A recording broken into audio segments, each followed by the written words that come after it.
Okay, did we no, we never made a custom intro for Page Bitch, did we? No, nor do I don't think we have to. No, I might just do it for fun since Like, I'm, pulling out all this the. is Paige Bitch. We're bitching over What here. are you just making this like dad radio or you're listening to 89.3. You're listening to Paige Bitch, bitch. Yow! Like, just a whole bunch of sound effects. No, you morphed into like the O'Reilly ad at that point. No, because that's one of the sound effects. You have a soundboard. You understand I this. don't have a soundboard. Oh, it's I on your iPad. I just have that app. It's on also my, not a normal soundboard. It's not like theirs. No, that is You a have a thing. meme Okay, soundboard. it's literally called meme soundboard. It's very very cringe of me to admit that. I know.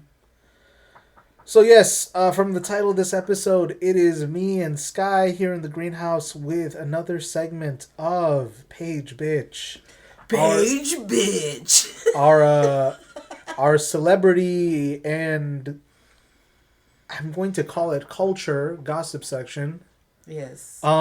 Primarily because it's been what? So our last upload was June 23rd. So it's been a little over a month, and I'm just trying to see when the last time we did one of these was.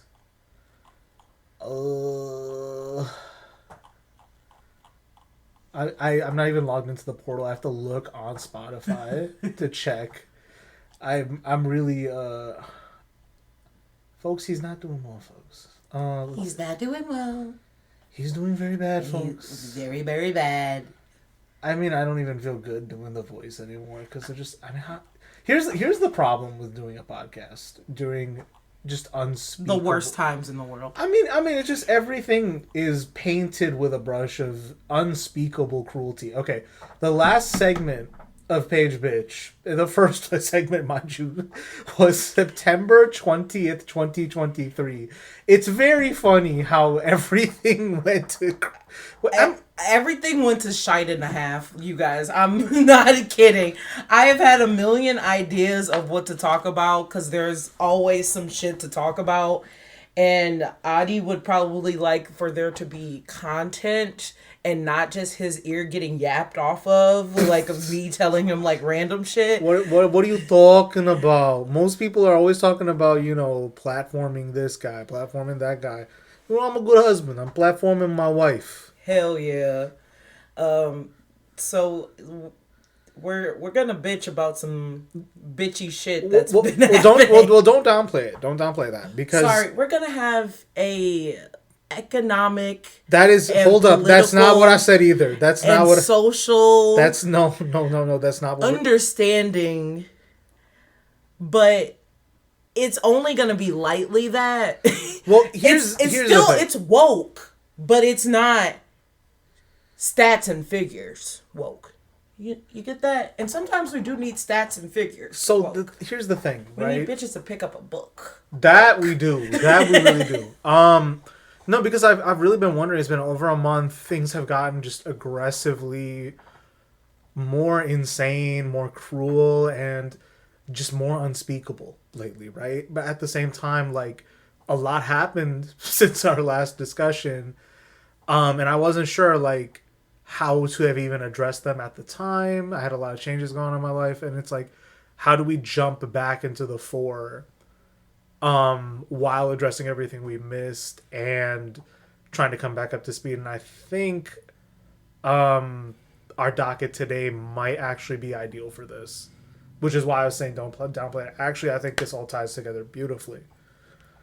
So our first item, Stephen Colbert's talk show was it on CBS? I don't know. I don't watch TV. Cable television. So again, like I feel like, okay, who has access to cable anymore? Who's really okay? So because again, like we're below 35 renters, right? You know what I'm saying? Like we're not the economic cohort that affords cable. The thing that I'm gonna say really quick is, it's bad when political leaders can stop public and free speech. However, Colbert should have been off the air. That nigga is not doing what y'all think he is doing. I gotta pull out the beep again. No, that nigga is not doing what y'all think he is doing. That cracker is not doing what y'all think he is doing. He is not using his platform to actually do good. You guys are just dick riding for Democrats, and I think we should say that. Let's unpack a few things here, and this is what I get for not being ready to jump back in, and also not having a cooked up outline for this. So, Colbert's, in my view, right? Mm-hmm. I feel like he was always a hanger on to the popularity that Jon Stewart had with his run of the Daily Show. Mm-hmm. When he was doing the Colbert Report as like a very selective, tongue-in-cheek parody of Fox News for a mostly liberal audience. Mm-hmm. He had his cult following there. But I think, when it comes down to it, the kind of stuff he did on the side was very much liberal trademark. Yeah, TM. And I think, again, like, I was wondering, like, when do we jump into the coverage we've missed? Because I wanted to do a whole thing about, dude, Zoran won the NYC mayoral primary, yada, yada. But, and like, we were trying to figure out for a while, like, how do we talk about it in response to the Democratic Party's ingestion of the abundance agenda, their weird, like, waffling on everything, and then you have a real challenger who's learned several lessons from, like, the failures of the Bernie movement, you know what I'm saying?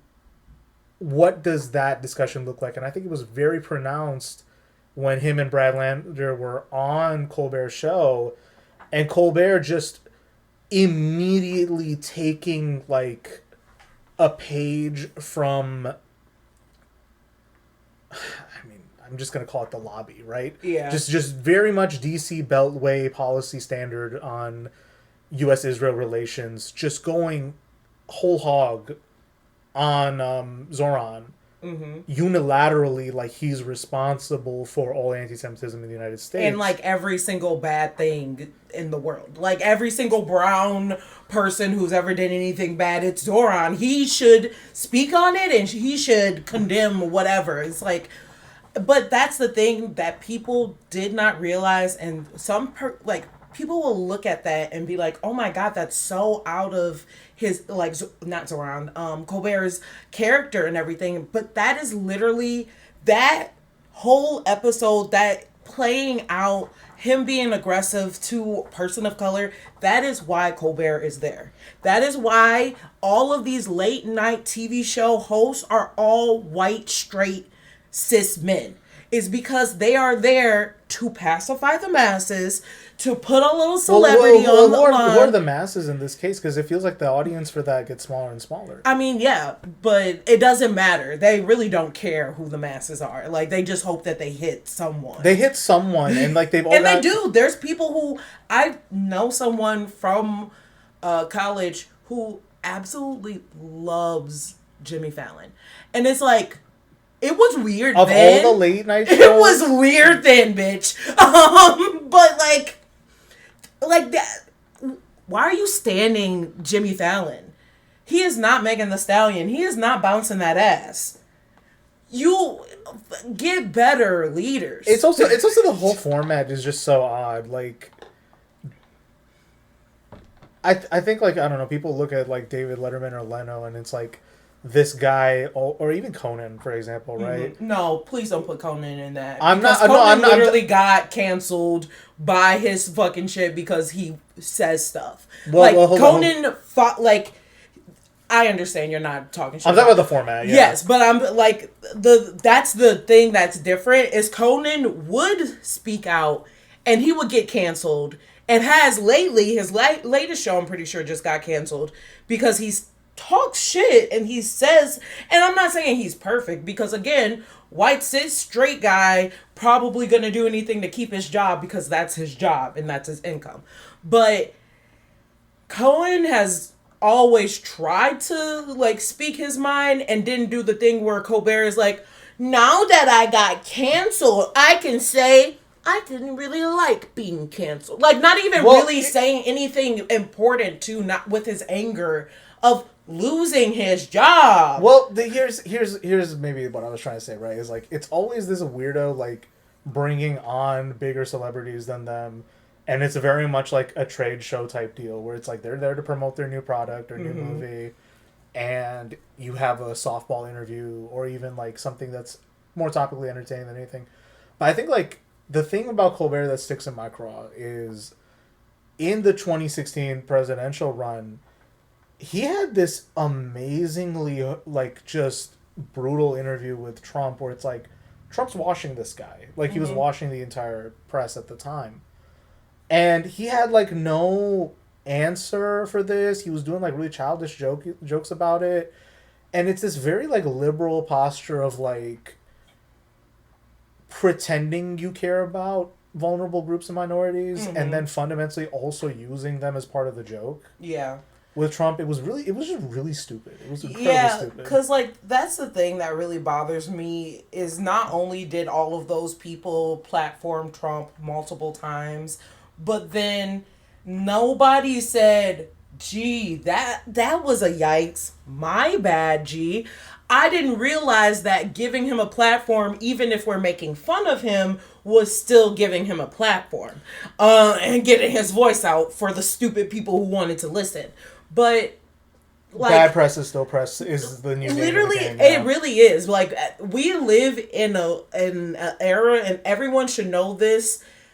It does not. I mean, we can get on to the next thing. Well, no, but like, here's the thing, right? Because like everyone's kind of losing their shit about a late night show host getting canceled for his alleged opposition to Trump. But like the opposition to me has always been threadbare at best. It was never really all that funny. It was never my cup of tea, to be completely frank. I know people will be like, "Well, I loved it," and I'm like, "Okay, go ahead." But that's the thing is, for shows like that, you don't love the Colbert like report or whatever. I don't care how long that was. You don't like this, that, and the third. You like your favorite artist, celebrity, politician going on there having cute little gifable tweetable moments, right, and then leaving. You don't, the majority of people don't sit down every day and watch this shit live when it comes on. Majority of people don't have cable, but they're not watching it on Hulu if it comes, like, I don't know if it comes on Hulu. They're not searching the web for the clips because they gotta have their Colbert. Like, nobody gives a fuck about this dude. And there's something very weird about like, it wasn't even like mass appeal, like late night stuff. It was very much like Democratic base slop, if I can say that. And that's like the people who seem to be rushing to his defense. You know what I'm saying? Yeah. Those are the people who seem the most upset about this. And I'm not the one to be like, things haven't been incredibly authoritarian under this Trump term. But this is who y'all are capping for? The thing is this, again, is bad that a president can be like, I didn't like how you said that about me. Get him canceled. That's bad. Point blank, period. This nigga's shite. He's not even good. You're capping off of a dude who's not good, and then you had zero things to say when all of those other actual fascist things have been happening. For example, the detainment of Mohammed Khalil, the revocation of student visas for people who have been pro-Palestine, the starting of internment camps, the deporting people to countries they never lived in. Some of this stuff happened before. You didn't say shit when Biden and Obama, all of these other people actually also had kids in cages and were deporting people. You literally did not say shit about any given other thing.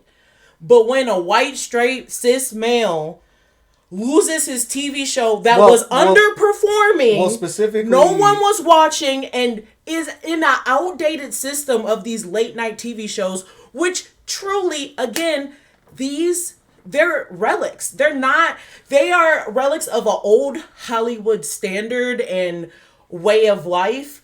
We don't have people who have their TVs on 24/7 on whatever, being able to catch this or watching the TV after or before the news.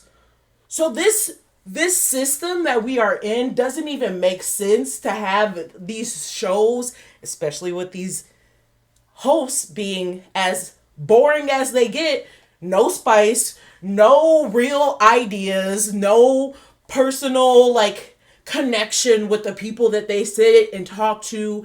Just let's hear another white guy speak. Well, and that's what I'm trying to say, right? Is like it's not just that he's white; it's that he's presenting a worldview that's not exactly a good alternative to the current one being presented by America's right. Not that I agree with any of it; it's all bad. But it's like I'm sorry, like the Kamala plan of doing everything the Republicans were doing was the sensible alternative. You know what I'm saying? Right. That this idea that we're not allowed to criticize someone who's let's just say outright like outright Israel gets arms shipments and political cover from the United States. Mm-hmm. It should not be controversial for people to criticize them. Mm-hmm. But a candidate for New York City mayor is being asked to basically pledge political fealty to Zionism, right? On his show. It's incredibly disgusting, unjournalistic, and also just frankly grating and unentertaining conduct, right? Yeah. That's why I don't really sympathize for all the capping that Colbert is getting. And also, and again, it does set a dangerous precedent, but like this cannot be the hill you guys are dying on. This cannot be the person y'all are capping for. It really can't. And it's been really annoying to see because like again, you guys are holding off to this idea of a television that no longer exists. No one sits down to watch these TV shows.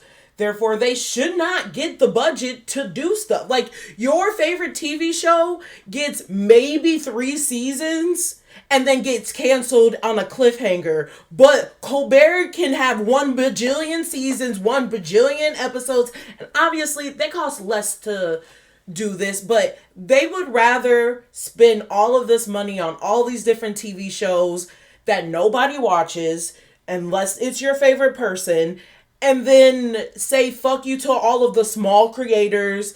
They want to reboot everything, which is all of these TV shows are actually reboots of everything. Nothing's original. But I think that's what I'm saying, right? Is like people might feel like, why are you guys talking about celebrity culture at a time like this? Well, because it's like celebrity culture and like the obsession with celebrity is a cornerstone of American life. You know what I'm saying? Whether it's like gossip magazines, whether it's like stuff like ETV or like social media writ large with fandom and all this shit, right? Like it's filtered in, and it's also filtered into political life in the United States. Like there's something to be said about how the Democrats with their celebrity strategy, right? Hey, Beyonce's voting for Hillary. Why is that enough, black women? Is that enough? Like that's the thing is, again, black women are usually always the ones who vote like majority Democrat in all of these situations, but they don't care about our vote, so it doesn't really matter. It's an afterthought. It's almost like the real like talk post Kamala, and not to relitigate it. It's actually very gross the way they talk about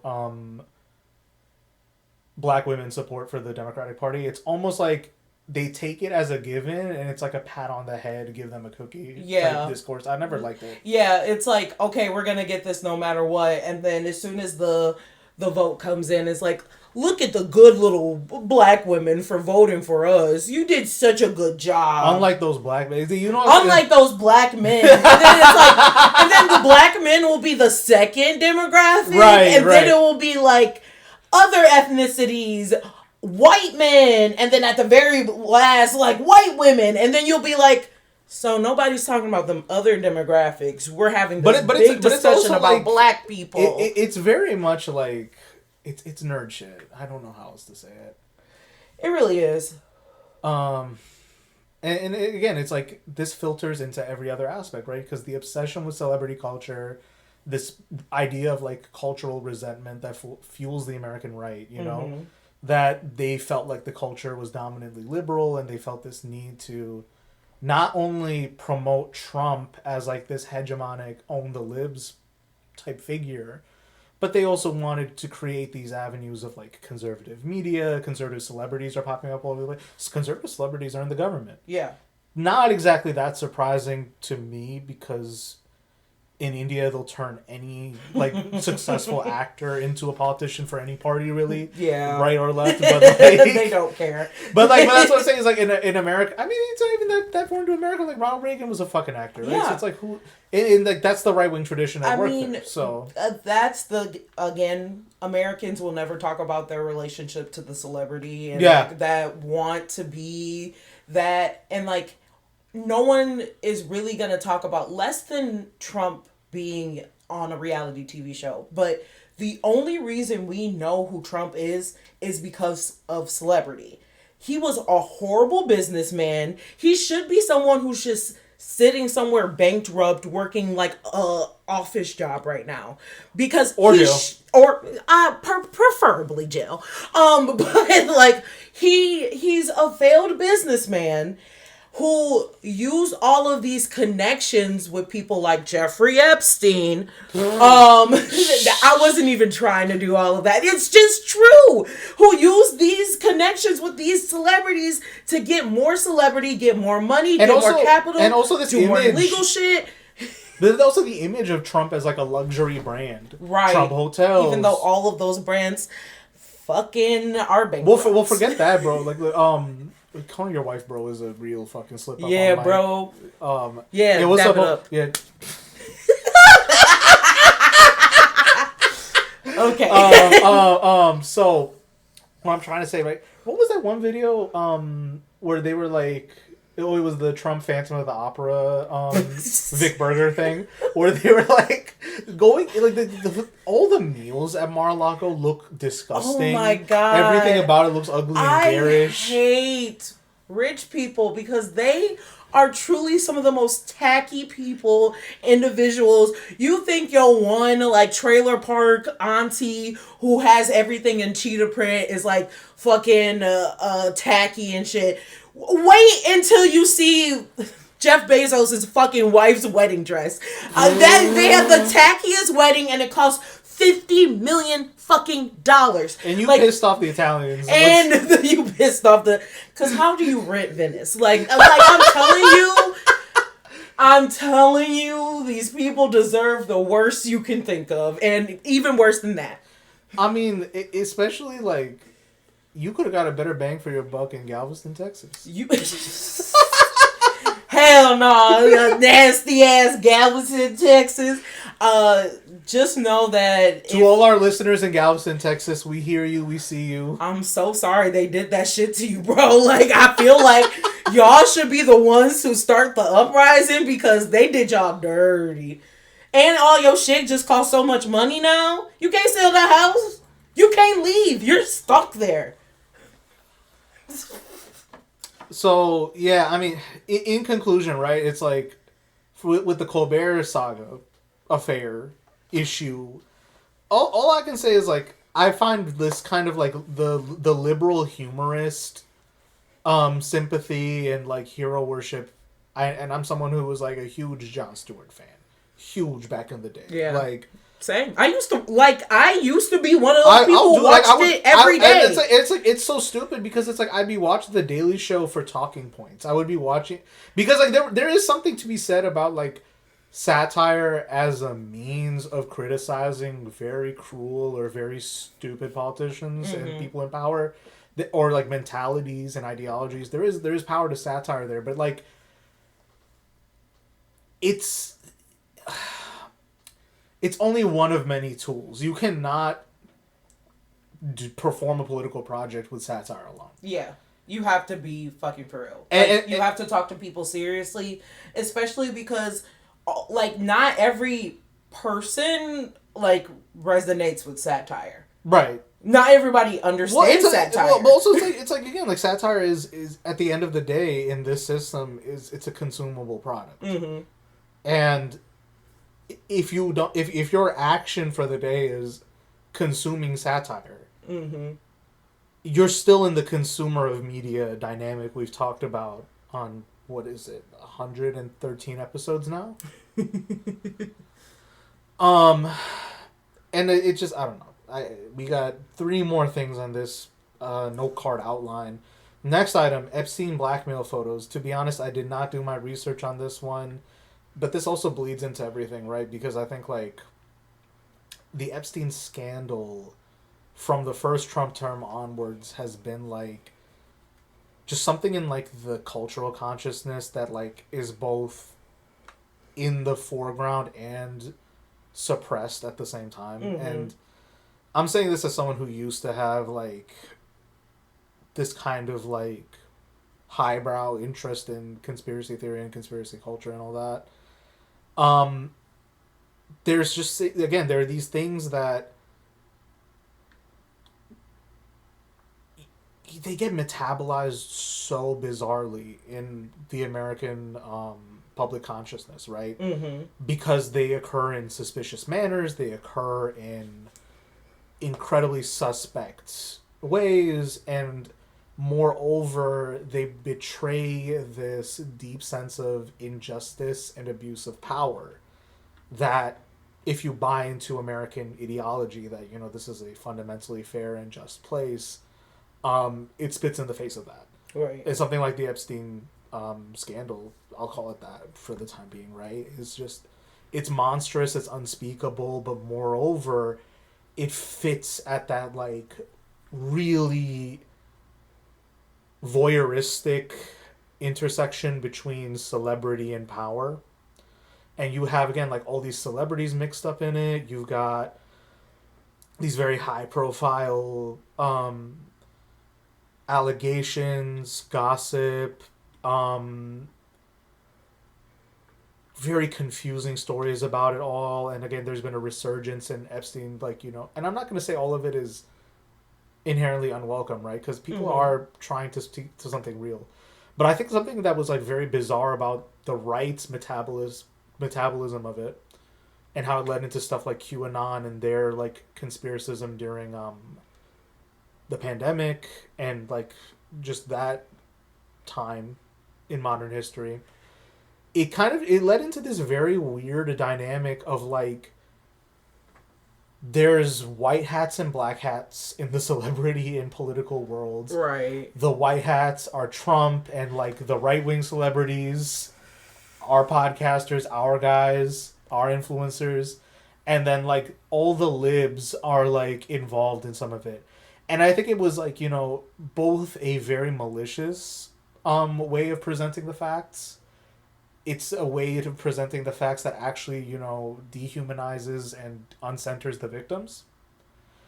But it also, like, is this other weird sleight of hand of, like, trying to make sense of why so many powerful people were in this. Mm-hmm. And I think, like, if you kind of just... If you haven't bought into the Kool-Aid several times, you just know that's like, yeah, rich people get away with crime. This isn't anything... But if you're like, Democrats good, Republicans bad, or the opposite, yeah. Republicans bad, like, whatever. You're like, what do you mean Trump and Bill Clinton were both seen with them multiple times, multiple pictures? Epstein had pictures of all... Like, I joked to Adi, he went... and he contacted somebody from the Getty, and it was like, print me off every single picture you got of me. I don't care how stupid or, like, half-assed it is. Print me off every picture of every like, me and every celebrity. I'm going to frame them all. Because it was really given, and, like, my conspiracies, like, it feels a little staged, but I don't know who and why there would be staged, because it's just like... Well, and here's the funny thing, right? Because it's like, guys like Kash Patel, Dan Bongino, who are in the FBI, they cut their teeth in, like, the right-wing podcast ecosystem, right? Mm-hmm. Drink Fago, not an ad. Sorry. It was... I can't drink my Fago. You can hear it. I'm like, if I was listening to this, I would be like, damn, what he just opened up. It's a Faygo. It's the Diet Coke. Damn, but here's the crazy part. It doesn't taste like Diet Coke. That's my first time trying it. It kind of just tastes like generic soda. Yeah, generic, like generic cola. It's but like if you just want a cola, but you don't need it to taste too much Pepsi, too much like Coca-Cola. But you also don't want it to taste diet. You don't want it to taste this. Good job, Fago. Good job, Fago. Again, not an ad. Sorry to interrupt you. So what was that? Yeah, so like these guys come out of that, and then the QAnon and like Trump based backlash. I'm leaving that in. Yes. Their backlash to like the Trump administration's denial or wishy-washiness or like this again, it feels like they had this weird like expectation that these abuses of power or what they define as corruption in their worldview would be eliminated under the Trump presidency. Right. Which to me, and I'm not going to weigh in on like Epstein discourse mainly because I feel like we've given our opinions in the past, but also because like there's just too much going on in that entire affair to get into right now. Right. Like, because really, even thinking about all of the letters that they found from different celebrities and all these other stuff people, was disturbing. Yeah. It was, and like the things that they said and the age that he was when they were saying these things, it's enough to drive you absolutely mad. And there's so many maddening things right now as well. And that's the thing, right? Is like I don't want to theorize openly because it's like I have inklings or ideas, but they're all unsubstantiated at this point, and I don't think any of us are ever going to get like the full facts of the case anytime soon. I truly don't think that there's any way for us to ever know everything that went on because there's too many parts, like there's a Michigan connection and like all of this other stuff, like the interlocking stuff. Yeah, there's so much about this that even if someone had the time, the energy, the money, the resources, the know-how to collect all of this data, you still would not be scratching the surface. And we will never know a lot of things because a lot of people are dead, including some of the victims, mysteriously. Weird, right? But like to that end as well. Everything about it is just too perfect for like the environment that created Trump. It's too perfect for this environment we're in now. And what's been exceptionally funny is like the Trump base's meltdown over this, because prior to this presidential run, everyone knew about.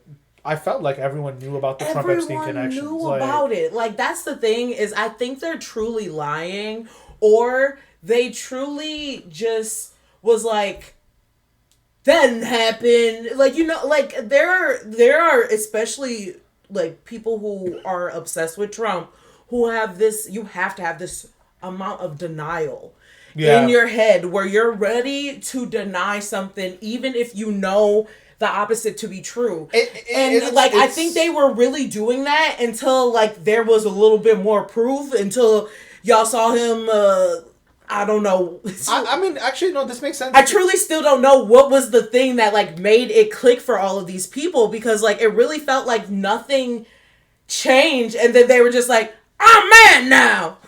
Yeah, I don't know. I just, it's not, I don't get it, but like what has been the most shocking like of these like new pics that came out, or like some of these people implicated, like what's been the most surprising to you? The fact that they're so casual. Like there is this one crazy ass photo of Ghislaine and Donald Trump together, and like they're both or the picture with Ghislaine like and Musk. I'm surprised people keep forgetting about that. I will never forget about that photo. That photo was popped on. If you were on Twitter at that time where Elon Musk was buying Twitter, they were just spamming it. Like literally, he would be like. He did that awkward ass post where he was like, that sound like Char's counterattack speech, and I'm buying Twitter.com because I believe in free speech. Yeah, that thing. You just click on it, floods of that picture with him and Ghislaine. There's like no way that people can really say that they did not know, unless, I mean, this is going to seem like a tangent, but I am a person who still uses Facebook. I don't post or anything, but I watch a lot of videos and stuff. It is, even though I know that Facebook has been used as like a tool to spread misinformation, it is the most ridiculous thing how I do not see any of that, because I'm pure of heart and don't think any racist shit and like block those people. But like, because I didn't feed into like that and didn't like a post like that, I don't see that shit.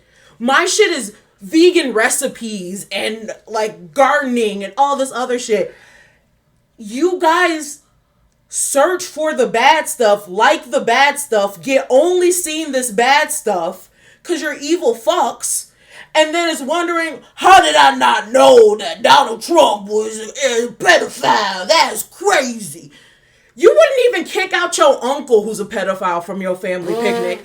Like, y'all act like y'all got the fucking integrity. A lot of people do act like they got the integrity. Well, okay, so I think we're missing several things here. So there was that article that came out recently from the Times, was it? I think so. Where like they did get into the locked Epstein mansion in New York, or the brownstone. I don't know whatever the domicile was. Whatever ridiculous a piece of real estate that he owned, that Kumo will probably be like, oh, this is great that my friend Jeffrey Epstein owned it, and then were be they like, friends? I don't know. Most likely. Who's like... I mean, he collaborated with Trump against Mamdani, so He's also collaborating with Netanyahu on his international court appearance. In the International Criminal Court. I keep forgetting he's part of that, He's so evil. These niggas are so fucking evil. New York, fix it. I mean, Zoran's trying to a little bit, but like, y'all got some evil fucks from there. God, fuck. I mean, so I think like there were a lot of these pictures that came out from this visit to the Epstein domicile. Some surprising, some already known. To me, I the only comment I had was that one pic of him with Fidel, and everyone was being like, "Yeah, that motherfucker didn't have internet. You gotta forget." Yeah, like they were not. I don't think anyone will sit in Fidel like any note to be like, "Hey, he's a pet." Like I don't. Well, especially, and this is the one thing, right, where it's like, this is the only conspiracy I will weigh in on today, and probably this will be the last of it. I say, was in the first Trump term, his Secretary of Labor Alexander Acosta was the prosecutor in the in the Palm Beach case. And basically, I think he said something to the effect of, I could not touch him. I had reason to suspect he was connected to intelligence. Look that up. I'm paraphrasing, but he did say that.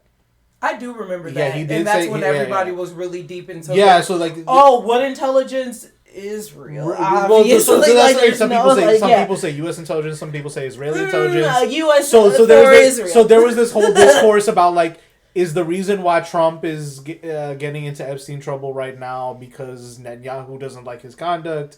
I'm not going to even touch that one. It's like, give me more money. I'm not touching that one. I'm not fucking touching it. We see that it's getting really unpopular in America. Hey, I already said too much. But y'all are free to draw your conclusions. I mean, like, just think about it. Use your heads. No, we're not getting into this. We're not getting into this. That's all I said. Use your heads. Just realize that there are things that are coincidences, but a lot of things aren't that coincidental. All I'm saying is this: you cannot cite us as part of any legal investigation. No. You cannot use us as a source. No. We are merely reporting things we have heard other people say. Bet you take me to court, I plead the fifth. Betcha.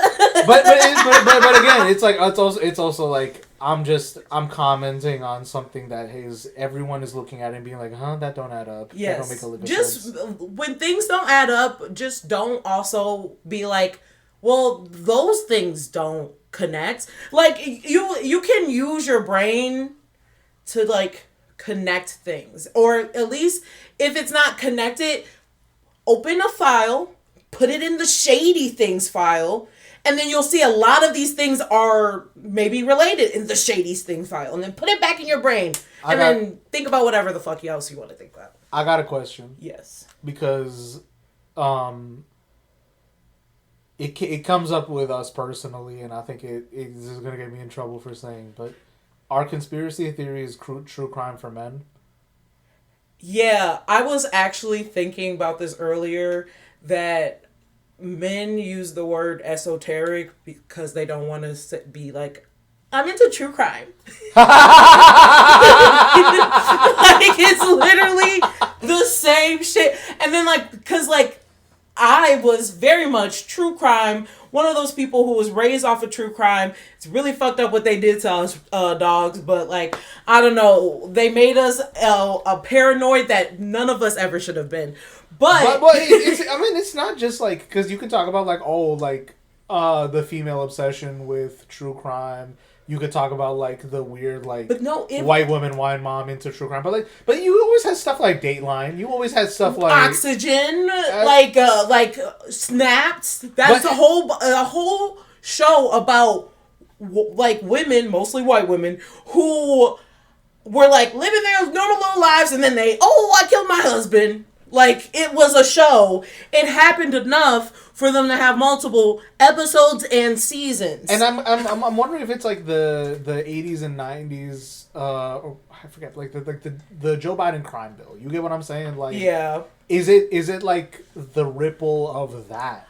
I mean, that's fed into our culture. Definitely could be. I would love to blame like Joe Biden for as many things as possible, because he literally was at the scene of the crime. But that's what I'm saying. It's bigger than Biden though, because it's like if it's like you have this whole war on crime approach. Yes. That, again, I'm not downplaying that violent crime doesn't happen in the United States, but what I'm trying to say is, like, if you look at violent crime as the problem itself and not symptomatic of like societal decay as a consequence of what neoliberal policy has done to the United States. Yeah, societal decay, PTSD / maybe mind control happening to people. Well, what do you mean by mind control?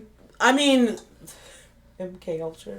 Well, okay, like a lot of these, like no, like like there is a lot of these stories about like these, especially like white men serial killers from a certain age, and like you'll see what they have in common. They didn't come from the same place. Okay. Some of them had 2-parent homes, some of them had single mothers, some of them were rich, some of them were poor. Almost all of them did military service, because obviously that was the thing you had to do. And that's what I'm saying, right? It's like it can't just be one thing. It's like all these things at once. It's like, is it America's militarism? Is it the decay of our culture because of neoliberals? Is it because, guess what? Psychiatric services were being hollowed out. That's another and one. And we're losing, people who need help onto the streets. You know what I mean? Like, it's all these or things. The way that we do put them in psychiatric holds and stuff like that doesn't do anything to actually help them. It just puts them on a timeout. And that's what I'm trying to say, right? It's like, this is why it's hard for me to do the podcast, because to me it's like, well, there's probably 1,000 reasons why a thing is happening. Right. That's not interesting. Can you ever like no one wants to hear that. Yeah, that too. Like my thing is like, how are you gonna get everything and you feel like you're missing something, and there's always more that can be said, and that's why there's like white women with 14-hour podcasts per episode for like random true crime shit. Because they want to talk about everything in the game. Because they want to, and then sometimes everything matters except for like that. This is when like some white women will like do all of that. We'll be talking about like a person of color and then like not bring up any of the economic reasons or like social, religion, like none of the other reasons that could ever cause them to be in this situation, to either die or get kidnapped or killed or like be the killer, like all of this shit. It's always so funny, the things that we pick up and we notice and we think that is important to tell people as well. So yeah, I think once again, we are. I don't know where we're going. Men, just watch true crime. Well, Shout outs to Sisters that, Who Kill if you're trying to watch or listening to stuff from black people by black people. But it's still true crime content. It is true crime content. But I'm saying, like, if I'm trying to get men to just stop being like, I gotta listen to True Anon. Like, no, listen to the girlies. Come over here. It's fun. We're the same. We're doing the same thing. But here's what I think it is I think like true crime versus conspiratainment, if I put it that way. Yeah. Are you, because both of it is like spectacle consumption in some way. You are like consuming a pretty violent story either way. Do you derive interest from this happening to an individual, or do you derive interest from this happening somewhat systemically and with cloak and dagger in both cases? I mean, for me personally, I really find it interesting the way things are different for different races and everything when it comes to how the police help, how their partner is treated, how their kids are treated, like what resources that they give. Even like Kendall Ray, one of my favorite true crime girlies, she has actively said on her videos that her videos with people of color get less playtime than her videos with white women. And like she so really, and she's like, say, right? Boost this, please. And those are usually the stories where it's like, hey, there is no, like, no one is like serving any sentence for this. We need help getting the person on the like out of the streets. We need help giving the family the support that they need, which is very rare for true crime people to do or anyone to do. But like, they're the people who most likely need it the most, and the people are like, people of color, nope, I'm gonna watch the white lady. More content for about white people only. Well, here's what that it's not like, it's bad that it's happening to everyone. Like, it's bad that this crime, but to see the stark differences of how people are treated when the same crime can happen to a person in the same city, same time, like around this, and there are starkly different responses to it, it's so frustrating, and it also makes me more interested in true crime in my sense, because it's like, these are important things to know. Like, what would I do if something like this was happening to a family member?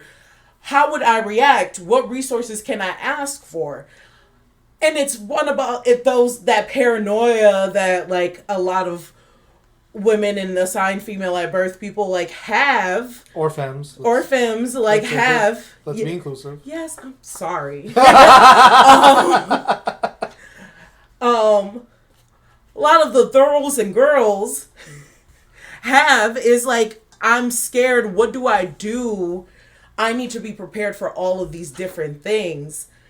And the shitty thing is that this is how we have to be like, okay, how would I search for my friend because I think the police wouldn't be doing their job. So here's the thing. Crazy, right? That we have to think that?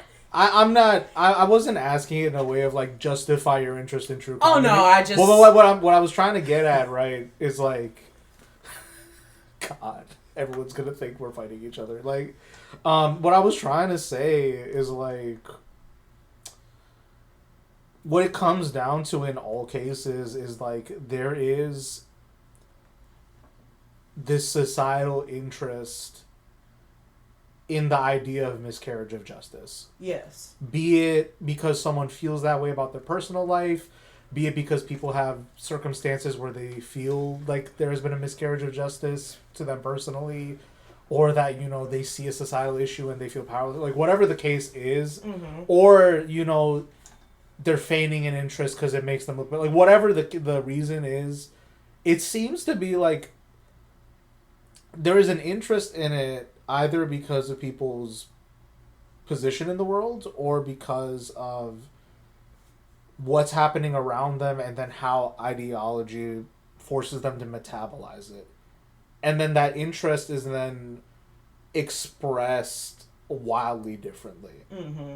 So whether it's like the QAnon stuff from the right, whether it was like Russiagate with the Democrats, whether it's true crime, whether it's like conspiratainment, whether it's like everyone gets and their I'm not own trying version to, of it. and that's what I'm saying. I'm not trying to equate all these things, but I am trying to say that like, because to me it's always about like these.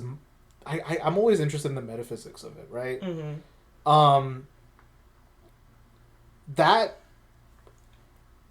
characteristic preoccupation with mischaracter justice is manifesting wildly differently across American society. I mean, and I don't think we have an answer to how to deal with it. But like I'm just observing. I don't think we have an answer of how to deal with it because I don't think there is one answer.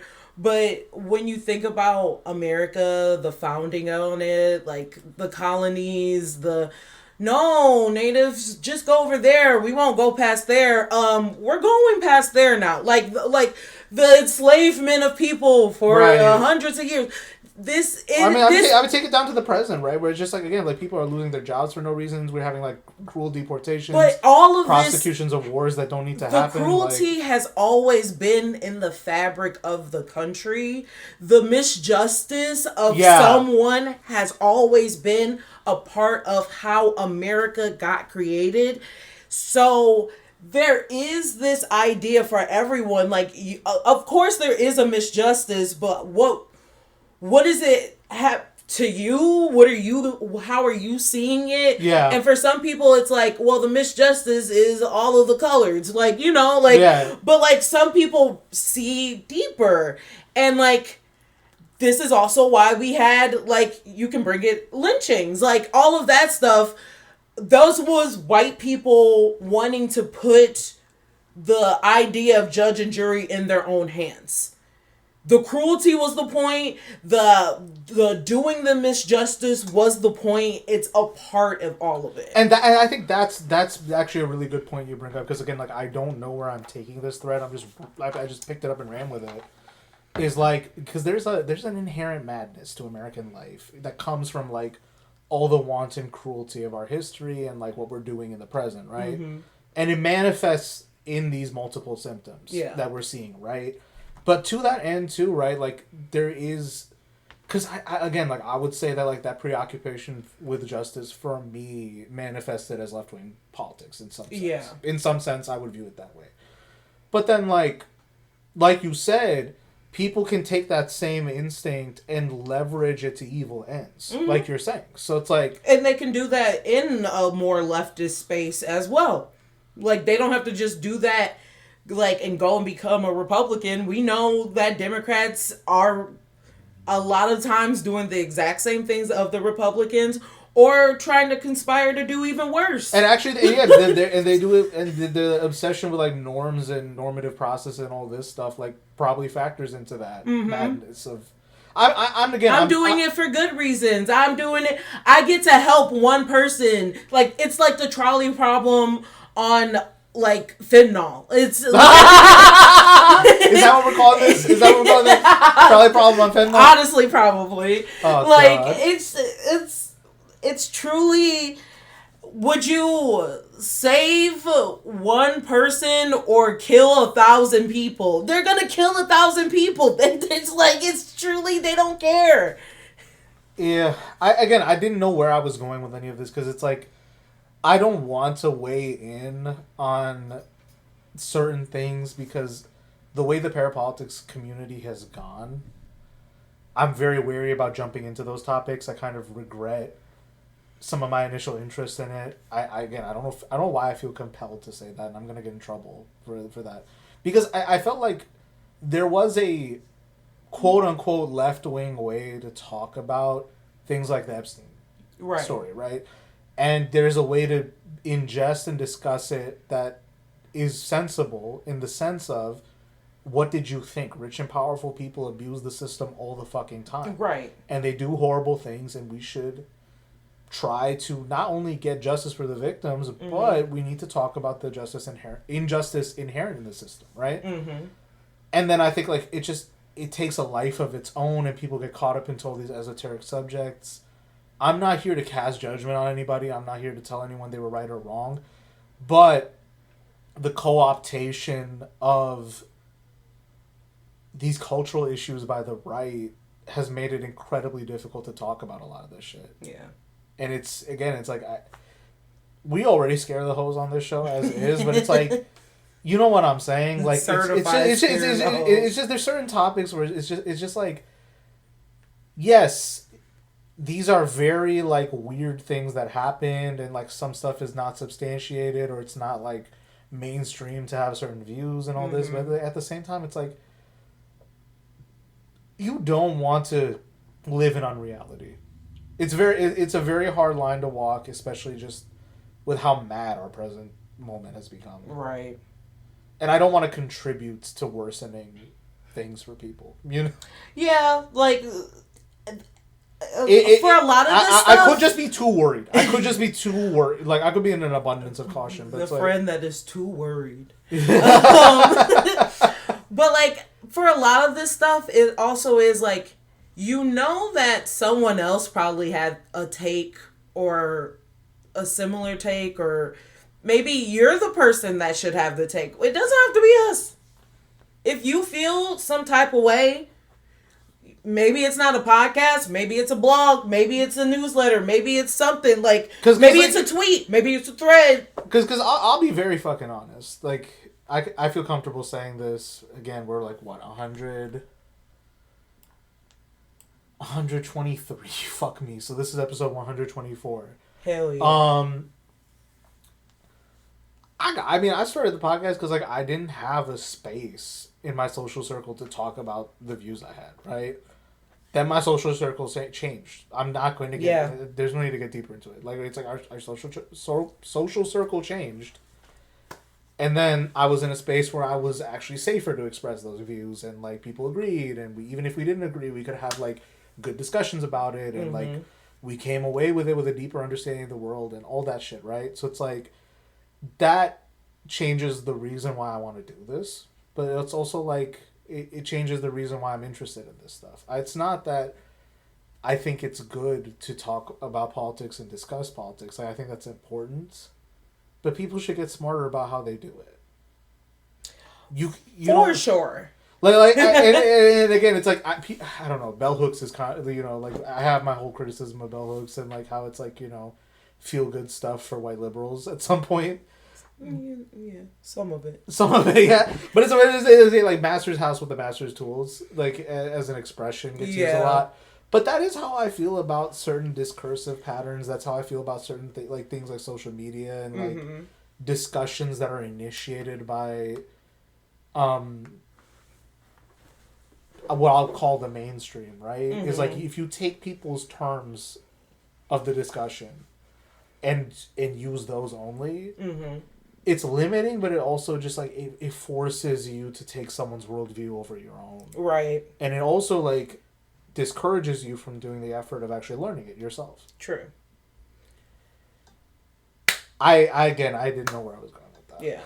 I mean, that's life. So much for our celebrity gossip column. I mean, it's we talked about some celebrities. No, we did. So let's get to the fun stuff. Do you want to?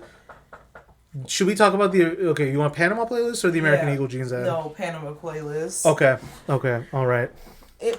We're a little late to this one. Are we? I just only now heard about it. Okay, so we're not late to this. So someone. Also, why is it called Panama playlist? So that's my 5th burp on this single episode. I'm not taking any of them out. So you know what the Panama Papers were, right? Where, like, someone leaked a bunch of, like, the financial transactions of, like, UK and other. I hate that. So the Panama playlist, someone, like, scrubbed Spotify. Okay, let's okay.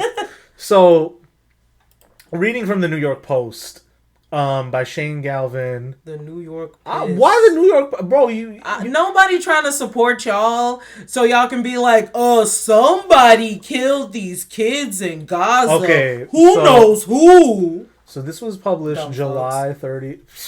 Sorry, July 30th. So,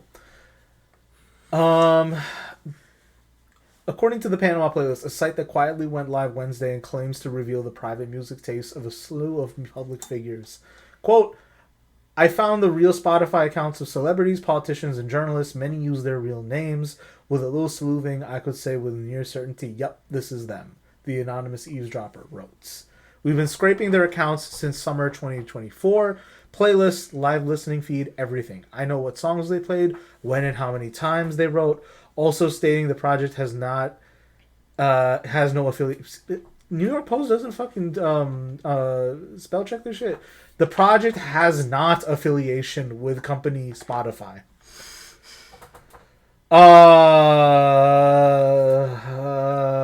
that gives you. That's what you do when you use your fucking AI. Okay, so let's just jump into this. Oh, this is from their website. Okay, so yeah. After that statement, this is from the website. I didn't know why I had to open the New York Post. I'm so sorry about that. Okay, so the Panama Papers revealed hidden bank accounts. This reveals hidden tastes. Let's start with the first entry. U.S. Vice President J.D. Vance. Jamshed Das Vance. Since he want to be Indian now. So from his playlist, Making Dinner, 2 songs are listed. I Want It That Way by the Backstreet Boys. One Time by Justin Bieber. Which is such a weird Justin Bieber. I'm gonna tell you one time, I'm gonna tell you one time. Like, bro, what the fuck is wrong with you? No, because if you are you a true believer? I feel like you have to be to have this song. Like, it's one thing to have Baby on your playlist, because, like, that was a #1 hit, right? Everybody loved Baby, even if you hate Baby. But One Time... So his next playlist, Gold on the Ceiling, referencing the, was it the Black Keys? I think, yeah. So, What Makes You Beautiful by One Direction, San Francisco by the Mowglis, Get Lucky by Daft Punk, Pharrell Williams, and Nile Rodgers, You Are a Tourist by Death Cab for Cutie. I can't say I'm shocked. He really is giving Theater Kid. With all those photos of him with the eyeliner, bro, and in drag. He had on the wig. It was pink. He was looking cunt. He should have just been that instead of this. Okay. I can't say I'm very shocked by Mr. Vance. Let's go next. Carolyn Levitt, a White House press secretary. I did not know she spelled Carolyn with a K. This bitch is really KK Carolyn. So, from her playlist, Baby Shower with a blue heart emoji. Run the World by Beyonce, quote unquote, girls.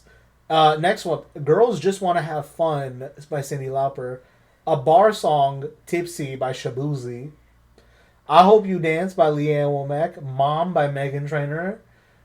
Respect by Aretha Franklin. And again, just Put Your Records On by Corinne Bailey Rae. There's something, they made this joke on Chapo when they were doing this segment, but like, there is just something wildly funny to like these racist ass people, like, yes, again, consuming, like, I mean, I can't say I'm shocked, right? Because the role of black entertainers in American life is kind of not that wild to white people at this point, but having that kind of music taste and just being like, oh my god, I hate brown people. I need everyone deported, but like it's set to girl, put your records on. Like you see, she's like frolicking, doing spins. You go ahead, get deported. You see what I'm saying? Like girl. Okay, next up, Mike Johnson's. I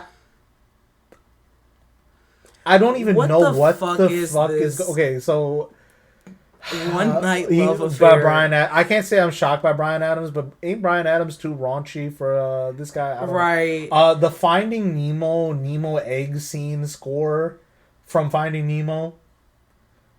What the fuck is wrong? Have you ever seen the Rain by Creedence Clearwater Revival? He's a Southern man. Can't say I'm shocked. Bro, is that a soundtrack from like that one movie with Harrison Ford? Yep, that is. Yep. May It Be by Enya. I'm dead. Okay. And that's from his playlist Liked Tracks. Not likes, liked. Okay, Pam Bondi, U.S. Attorney General, from her playlist Pam. Hot in Here by Nelly. Cold as Ice by Foreigner. Hello by Adele. Kill 'Em with Kindness and Hands to Myself by Selena Gomez. I Got a Feeling by Black Eyed Peas. Never Gonna Give You Up by Rick Astley. Yeah by Usher, Lil Jon, and Ludacris. Slow Burn by Casey Musgraves. Can't say I'm shocked. Cooler Than Me by Mike Posner. Again.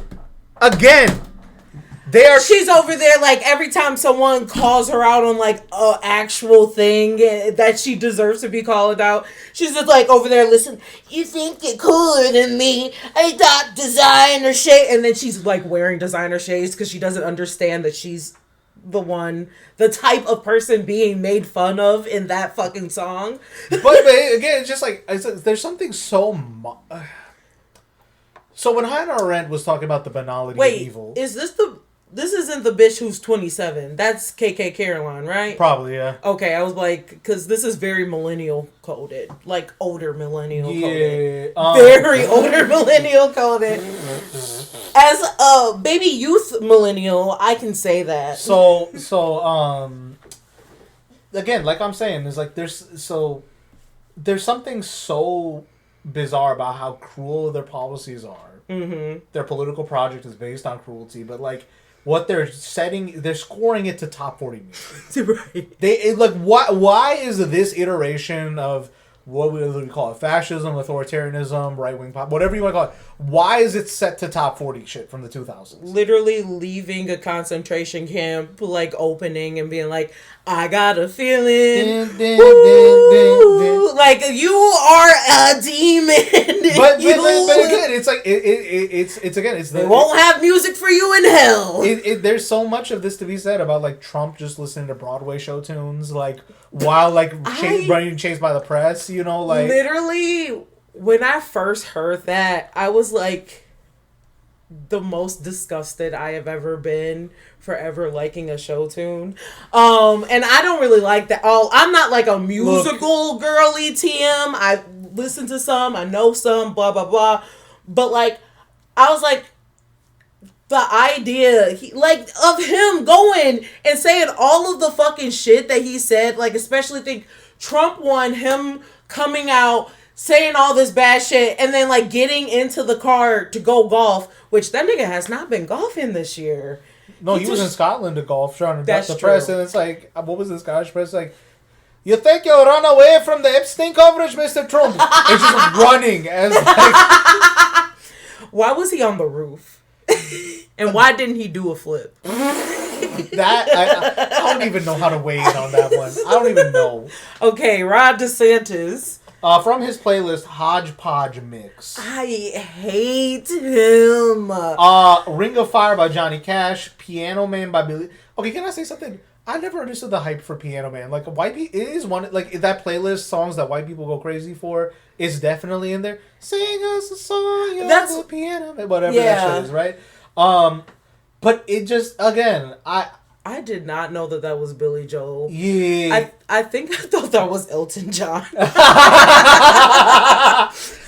Is Billy John Elton John for? I don't know. Billy Joel is Elton John.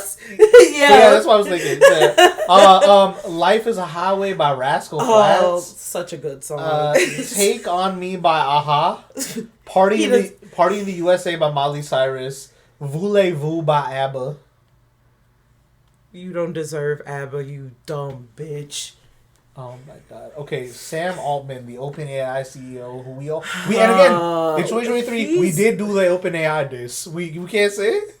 Greenhouse gaslighting hasn't been ahead. Is he still in jail or has he been pardoned yet? Who, Sam Altman? Yeah. No, you're thinking about Sam Bankman-Fried. Oh, this is the OpenAI CEO. Don't worry. Ooh, this is a vision. That's so Raven. He is going to jail. No. So this is... No, I get it. I get that this is not that other Sam, but he's definitely going to jail. Well, so to fill you in, and again, that we already talked about this on a past episode. That's why I got confused. Yes, because Sam Bankman-Fried is next. One. Yeah.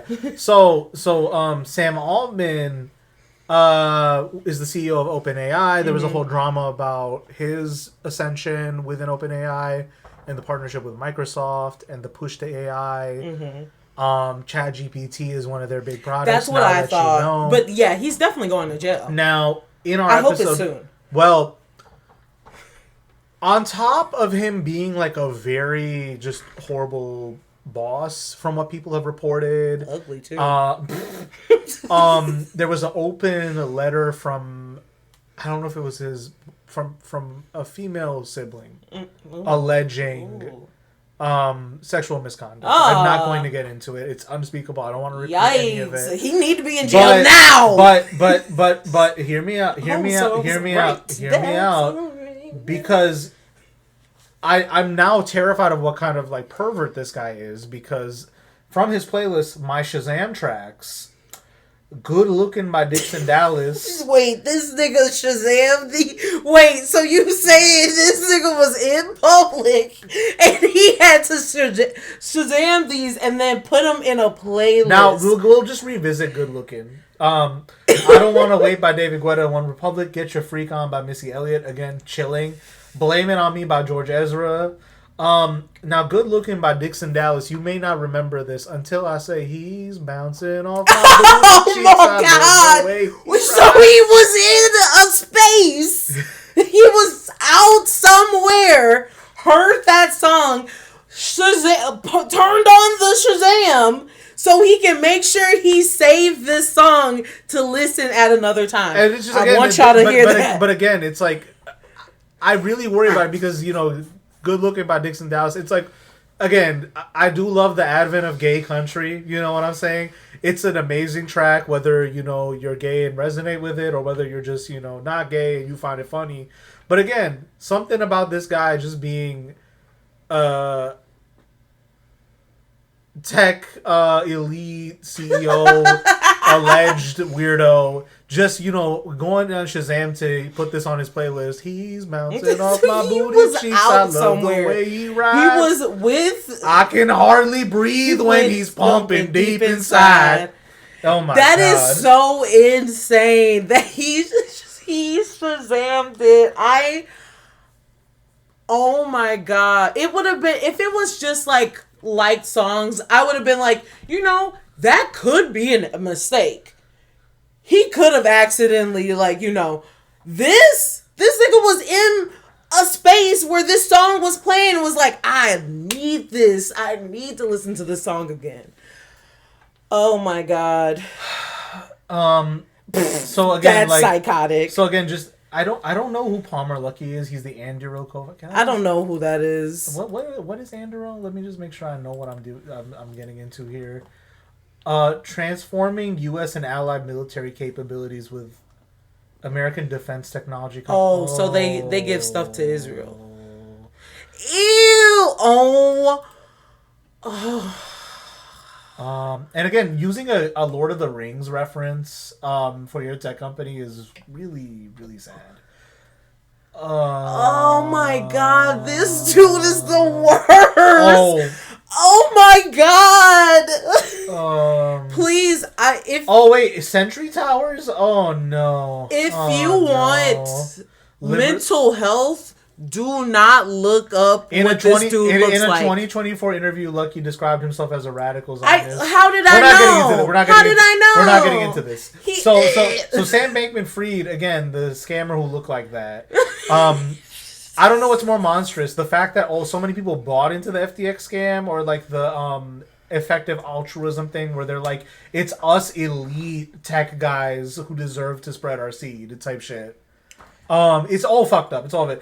From his playlist, Loud, Save Your Tears by The Weeknd, Which Young, is like, Dumb, and Broke. was he telling that to Khalid. people when he was like stealing all that money and shit, Well, doing all that fraud? So the next song being Young, Dumb, and Broke by Khalid is crazy. Yeah, now you is, yes. Unstoppable by Sia.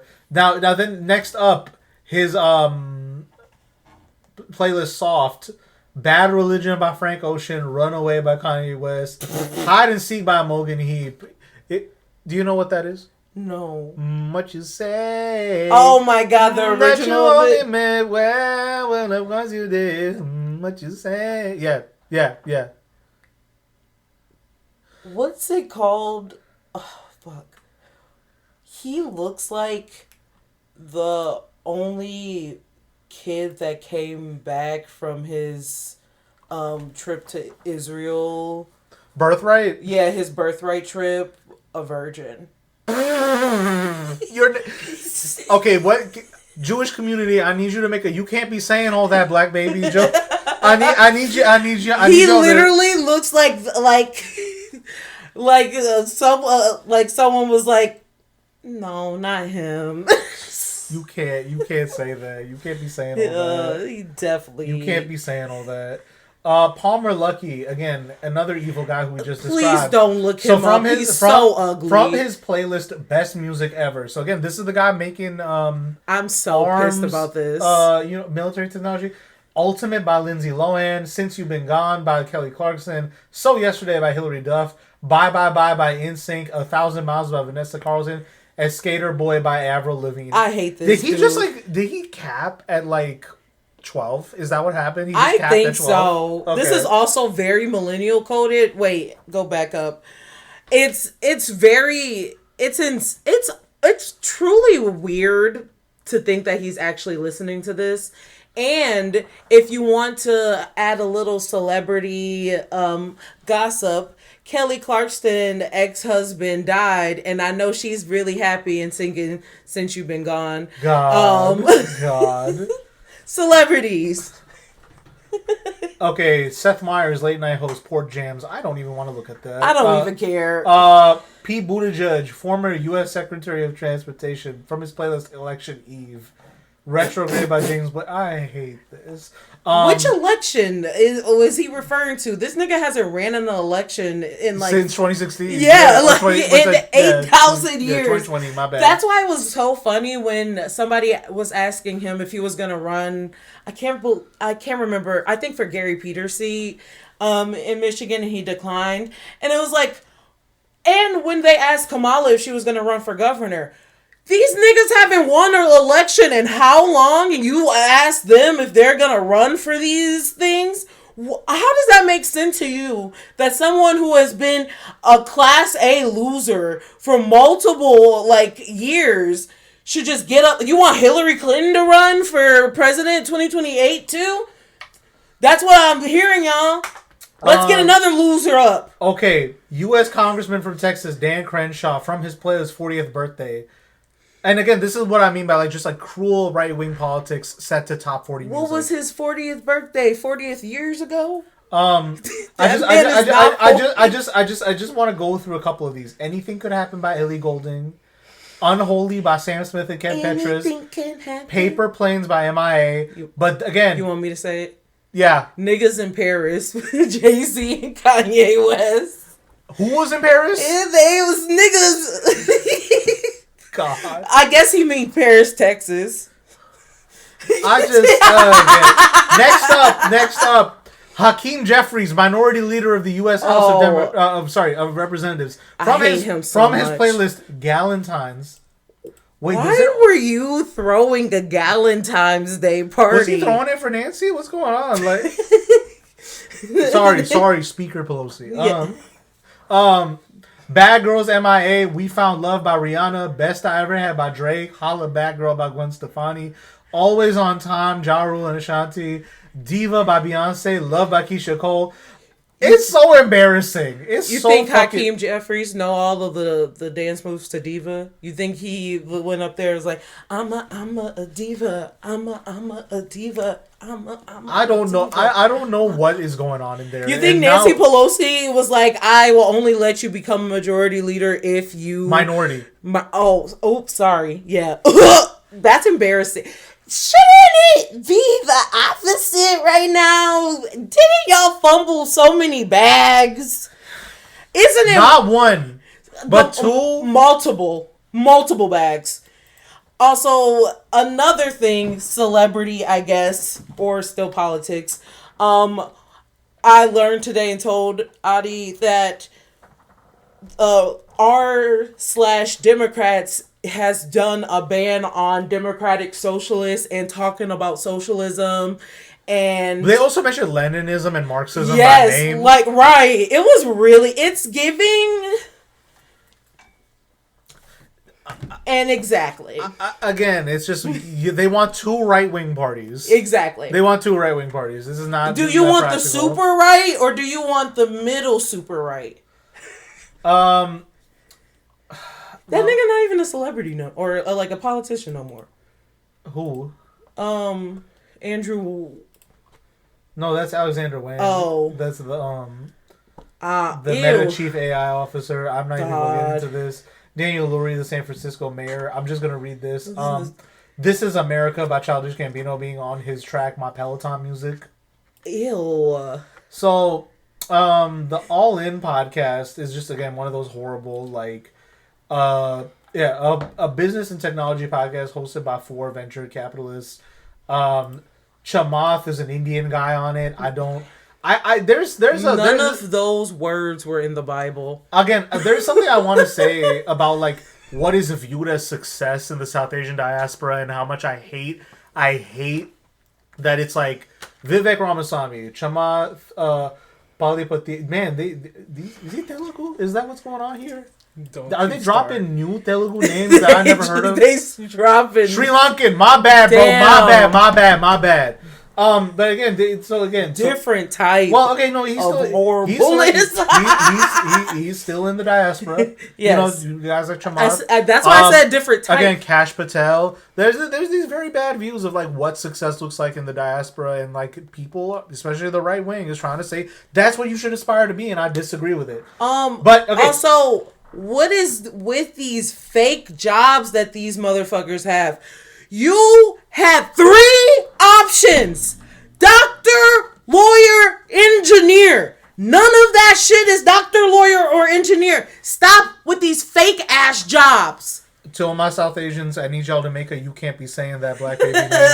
I'll help y'all. I'll say the things that maybe you need to show your cousin. Oh my god. Whose cousin? Oh my god. Think about that. Oh my god. If it resonates. So from his playlist Work, 0 to 100 The Catch Up by Drake, Cheap Thrills by Sia, Trophies, Young Money, Drake, Believer by Imagine Dragons. I cannot what even age be shocked. is this dude? I don't want to get How into it. How old is he?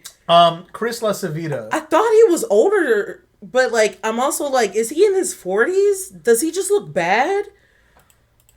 I mean, we don't be using skincare, so like I feel like especially brown. Is he just bad, Bill? Okay, he's in his 50s. That's still, he's too old to be acting like that. Minority ownership in the Golden State Warriors. Damn.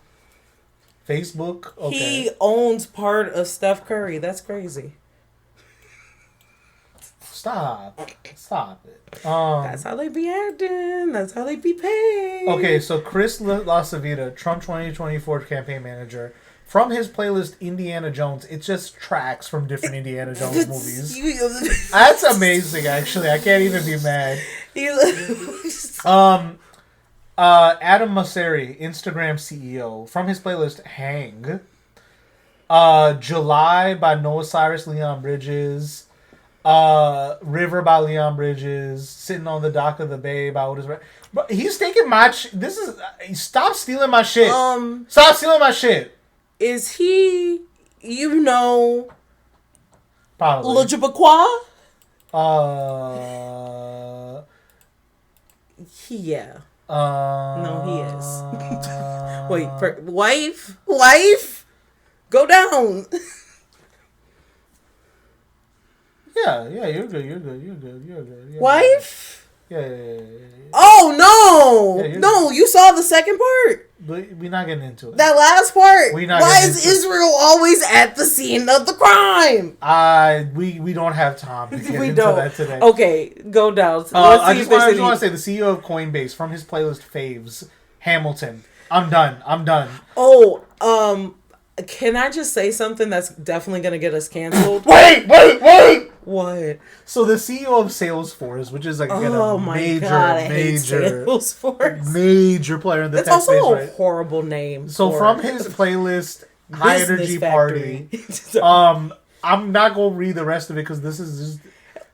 Oh my god! Let's get it started, but like the first version, because fun fact, Let's Get It Started, we have that, which is the clean version of the original song, because that's the only version most people heard. Yes, it is. I wasn't one of those most people. I remember that it was the R slur, but the reason why we have Let's Get It Started is because the NBA wanted to use this song for the playoffs as like there's for whatever year. And they're like, hey, we can't be saying all that. But he has not Let's Get It Started. He has Let's Get Arsler. So he is literally the most. First of all, why the fuck is this on Spotify? But also again, I blame Spotify. But also his playlist, High Energy Party. So we read the first track. They're at a party. So his high, and again, think about the guy in question here. Next song, "Billionaire" by Travis McCoy and Bruno Mars. Aren't you? You aren't a trillionaire, nigga. They're dabbing. You wanna be? They're want to be? They're dabbing on us. Poker Face by Lady Gaga, California Girls, Katy Perry, Hawaiian Boogie by Dave Hole.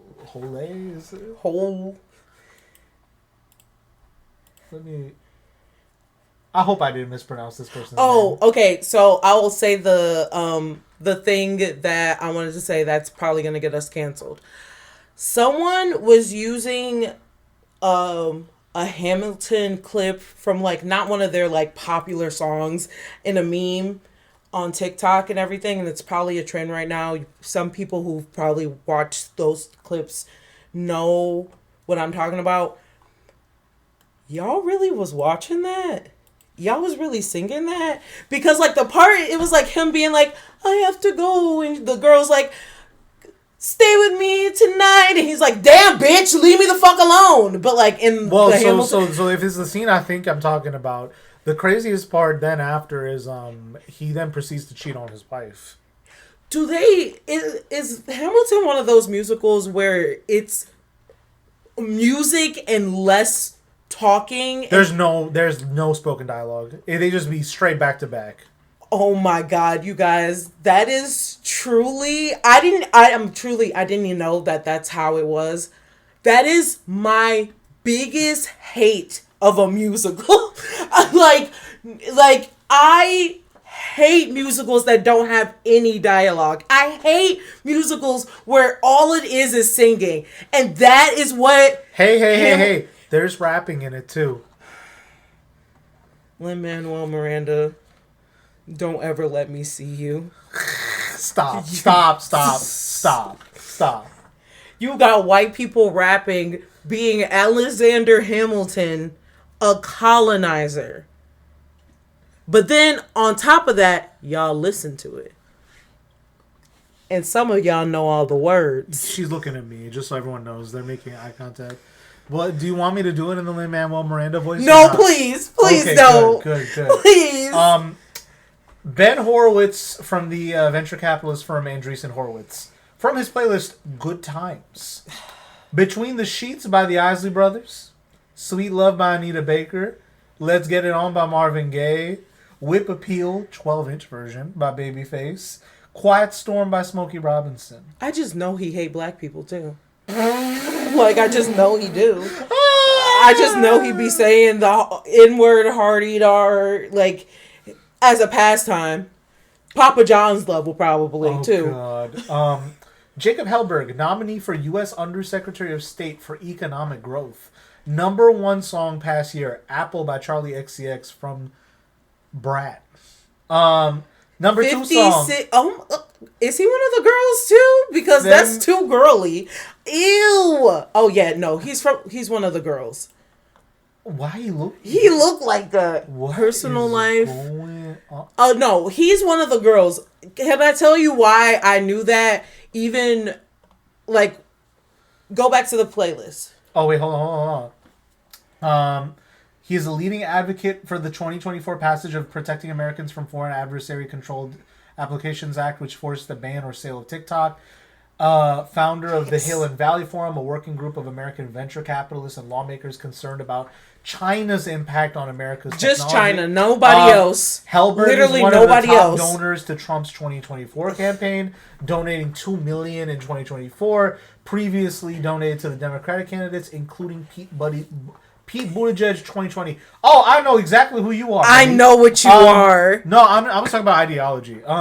He attributes his shift in views to the COVID-19 pandemic, technological concerns about China, and anti-Israel views among which Democrats are anti-Israel? Just Democrats.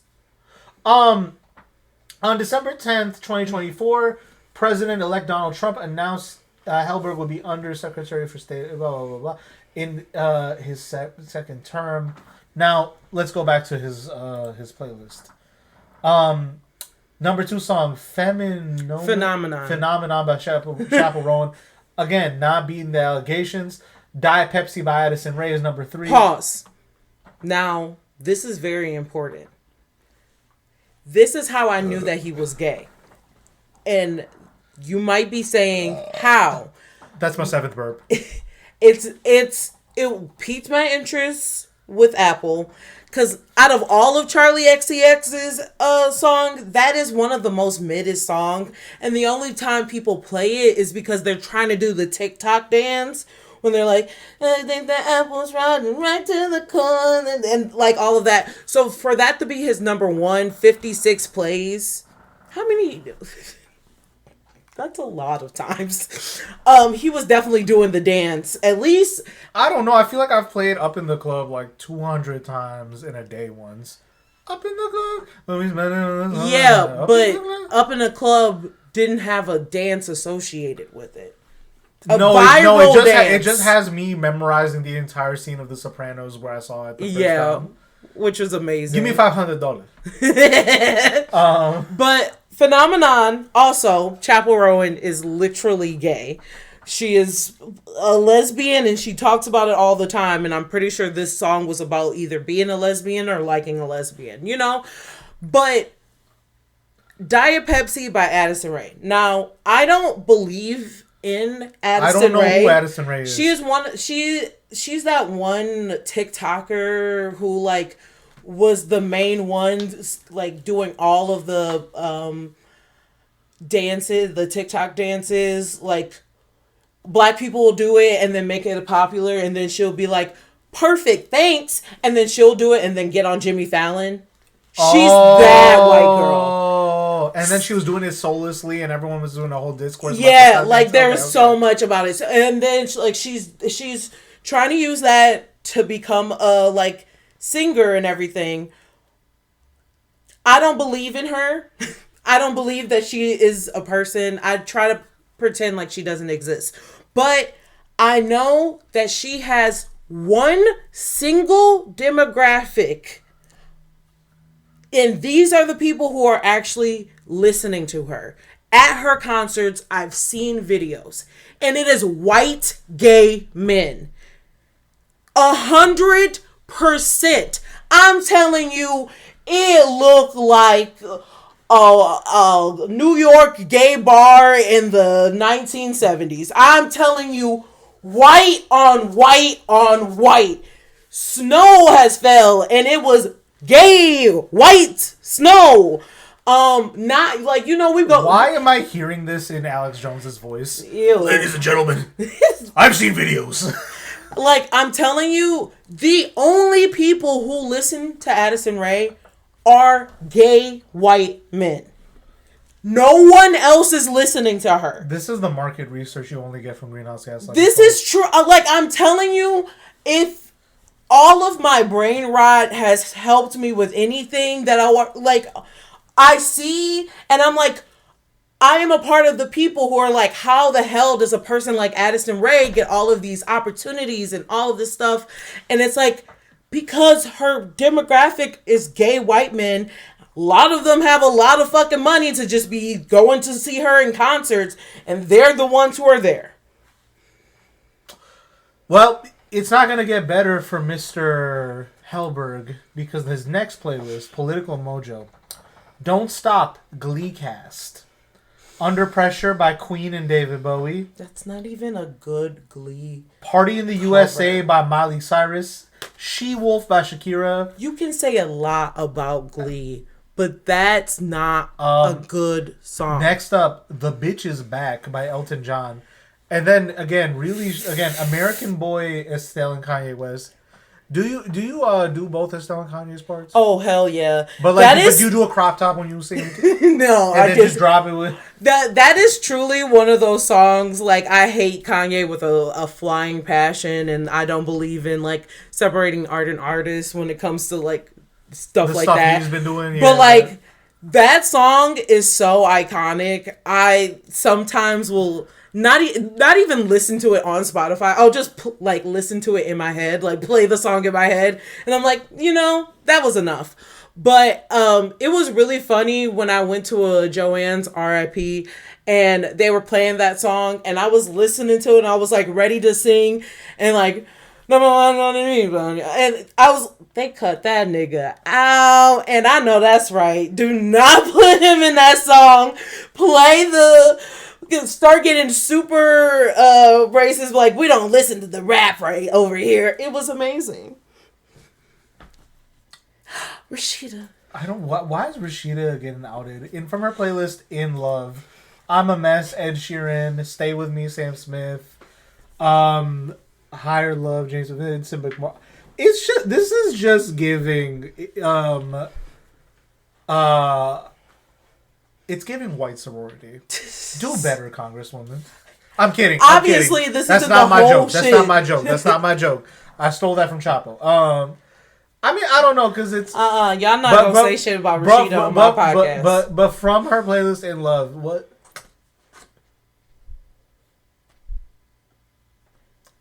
I don't even know what to make of this.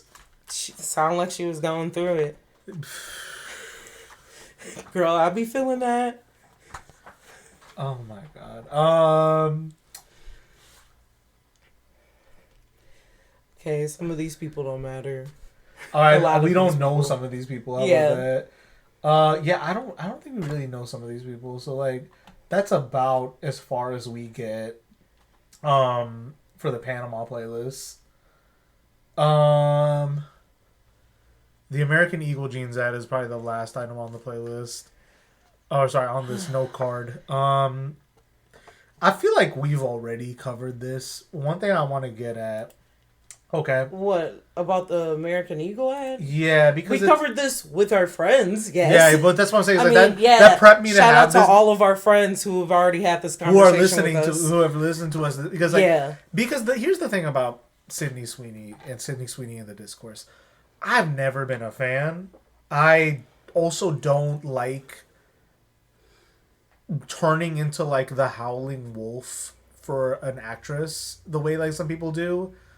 I also am not the target demographic, and quite crucially, I'm very leery of what white nationalists and right-wing circles deem attractive. Mm-hmm. Because they change on a dime like that. Mm-hmm. And I was probably still on Twitter at the time when this was happening. They were switching like a dime on Sydney Sweeney every fucking day. Like, she's either hot and the embodiment of like white nationalist ideas of beauty, or she's too woke and it's like and she's ugly, and it's like there's something again very gross about the manosphere and all these type of guys. It's like the type of things they feel entitled to say about any woman. Any person. You're right. But like, especially like they feel like very comfortable making unilateral decisions about beauty. A type of beauty that they are not responsible for performing, but they feel entitled to consume, right? And the ugliest motherfuckers. And we can talk again about America's love of boobs. We can talk about that all fucking day. We are not a sex podcast. I don't need to get into it. But like, that's what this comes down to at the end of the day. Her titty's not even that nice. But here's what I'm trying to say, right? Because I don't want to jump into discussing people's bodies, and that's true. We're not qualified to talk sexuality. Like that. Okay. I am not trying to talk about somebody's bodies. And like people's bodies. But the thing about Sydney Sweeney is that she's courted controversy a lot in her rise to fame. True.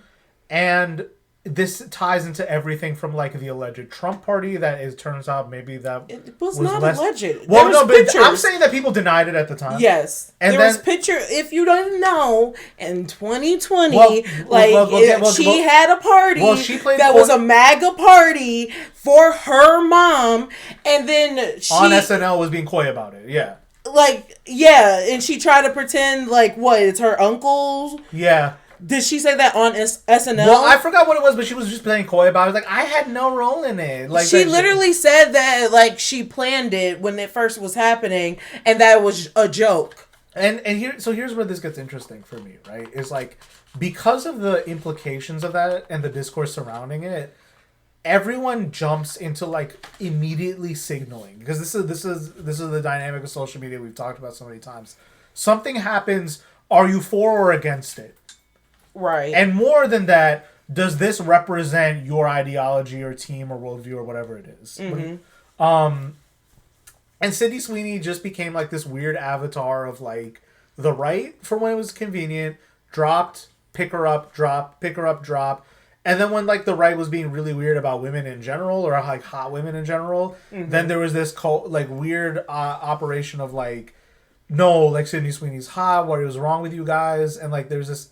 What it comes down to is America is a sexually confused fucking country. Yes. I don't think we fully metabolized, the puritanical roots of gender politics in America.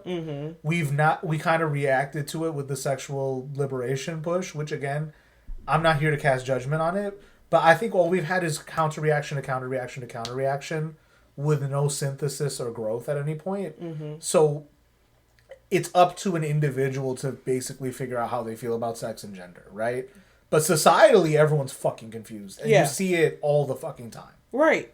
We don't, like, society doesn't know if we want to be Puritan, don't show anything, or we want to be, hi, I'm Sydney Sweeney and I'm selling my bath water. Or just using her as like the squat. Bath water, the Dr. Squatch stuff. But that's what I'm saying, right? It's like, she courted controversy in her rise, got politicized, and has been trying to quarterback it into more stuff. And I'm not the target audience.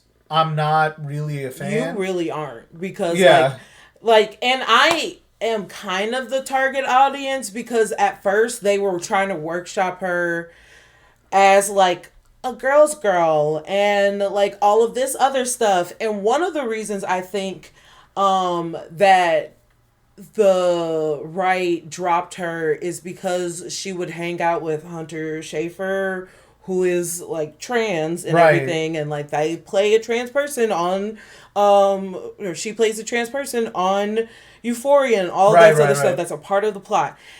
And I think it's also that being a part of the plot and like all of that. So like they're like, you blah blah blah blah. But then she has not said anything, which is this is literally a part of a PR strategy. And I truly feel like I can do a dissertation about how PR is the worst thing in the world. But here's what I get at, right? Is like, everyone knows that celebrity PR stuff happens. Like, everyone somehow called it when Taylor Swift was with she still is with Travis Kelce, right? Yeah. And everyone was like, I'm sick of it. Yeah. But then in any other avenue outside of the NFL, suddenly they can't. Right. You know what I'm saying? Like, but like, she hasn't said anything. People like Nora Smith, they don't say anything specific. They're not saying, "Hi, I'm conservative and I voted for Trump." But they and say, I believe, that's what I'm saying. but they do these subtle things that we see, like they do certain advertisements. It's what they say yes to, because you don't have to say yes to all of this shit. She's also like, I don't like her, but she hasn't been doing here's well. the question. But she has a lot of exposure, I should say. So here's a question. And again, neither of us are white, so this is me like really talking out of my ass. I wonder like to what extent like political or social signaling plays a role in American society, of like trying to project like a certain affectation of like your culture or whatever, right? And I feel like there is this whole thing of like, did you call them your wife or your partner?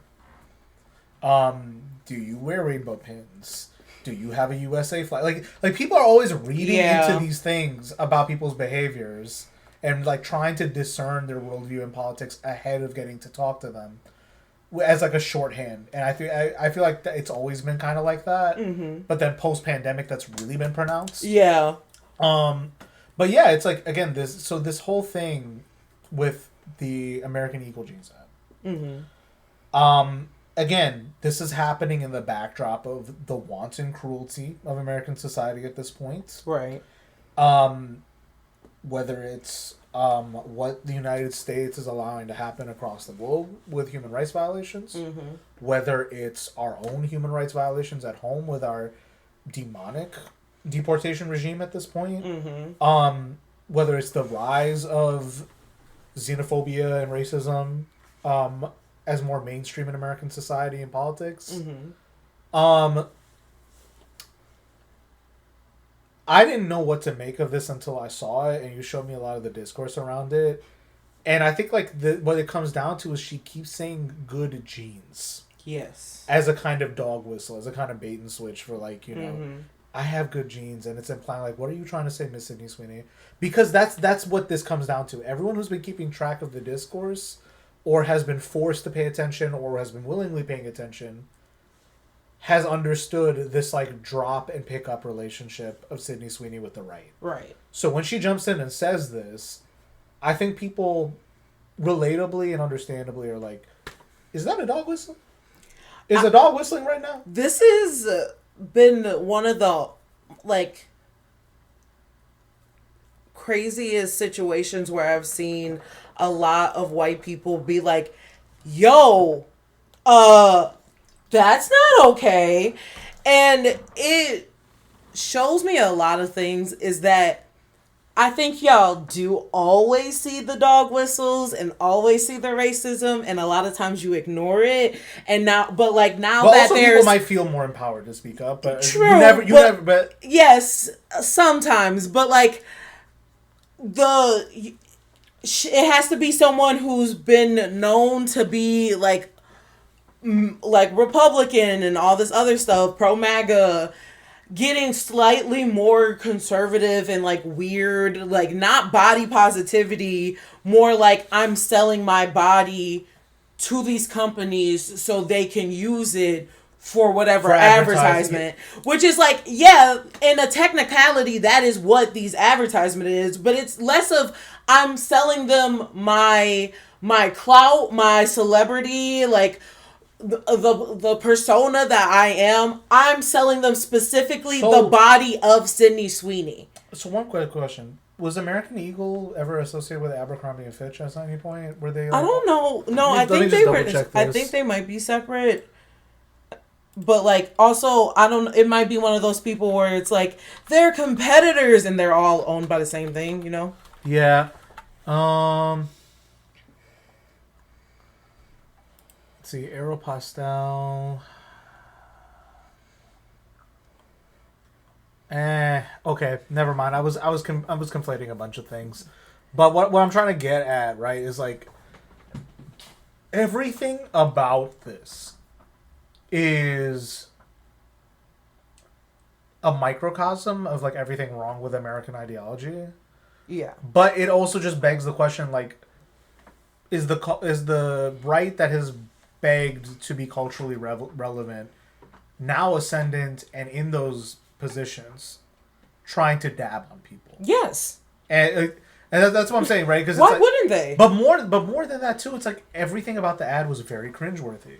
Yeah, well, Sydney Sweeney, everything about every ad that Sydney Sweeney has ever been to a person who it's not like devised to target has, and actually to them as well, has been cringy. Like that is part of it. Because like the next thing I'm thinking about is like the Carl Jr.'s Hardee's like weird ads where like it was someone in bikinis trying to eat like a huge burger, and it's like there is just something about like don't give her ideas. But here's what I'm trying to get at, right? Is like sex sells, everyone knows about that, but then it plays into like the racialization of beauty and like, all that stuff, and then it also just plays into like white nationalist dog whistles are everywhere, and people are, like understandably have the jitters, and like I don't think even if someone's like it's kind of ridiculous, y'all like went crazy about this, I really do sympathize with people's instincts to be like, what the fuck was that?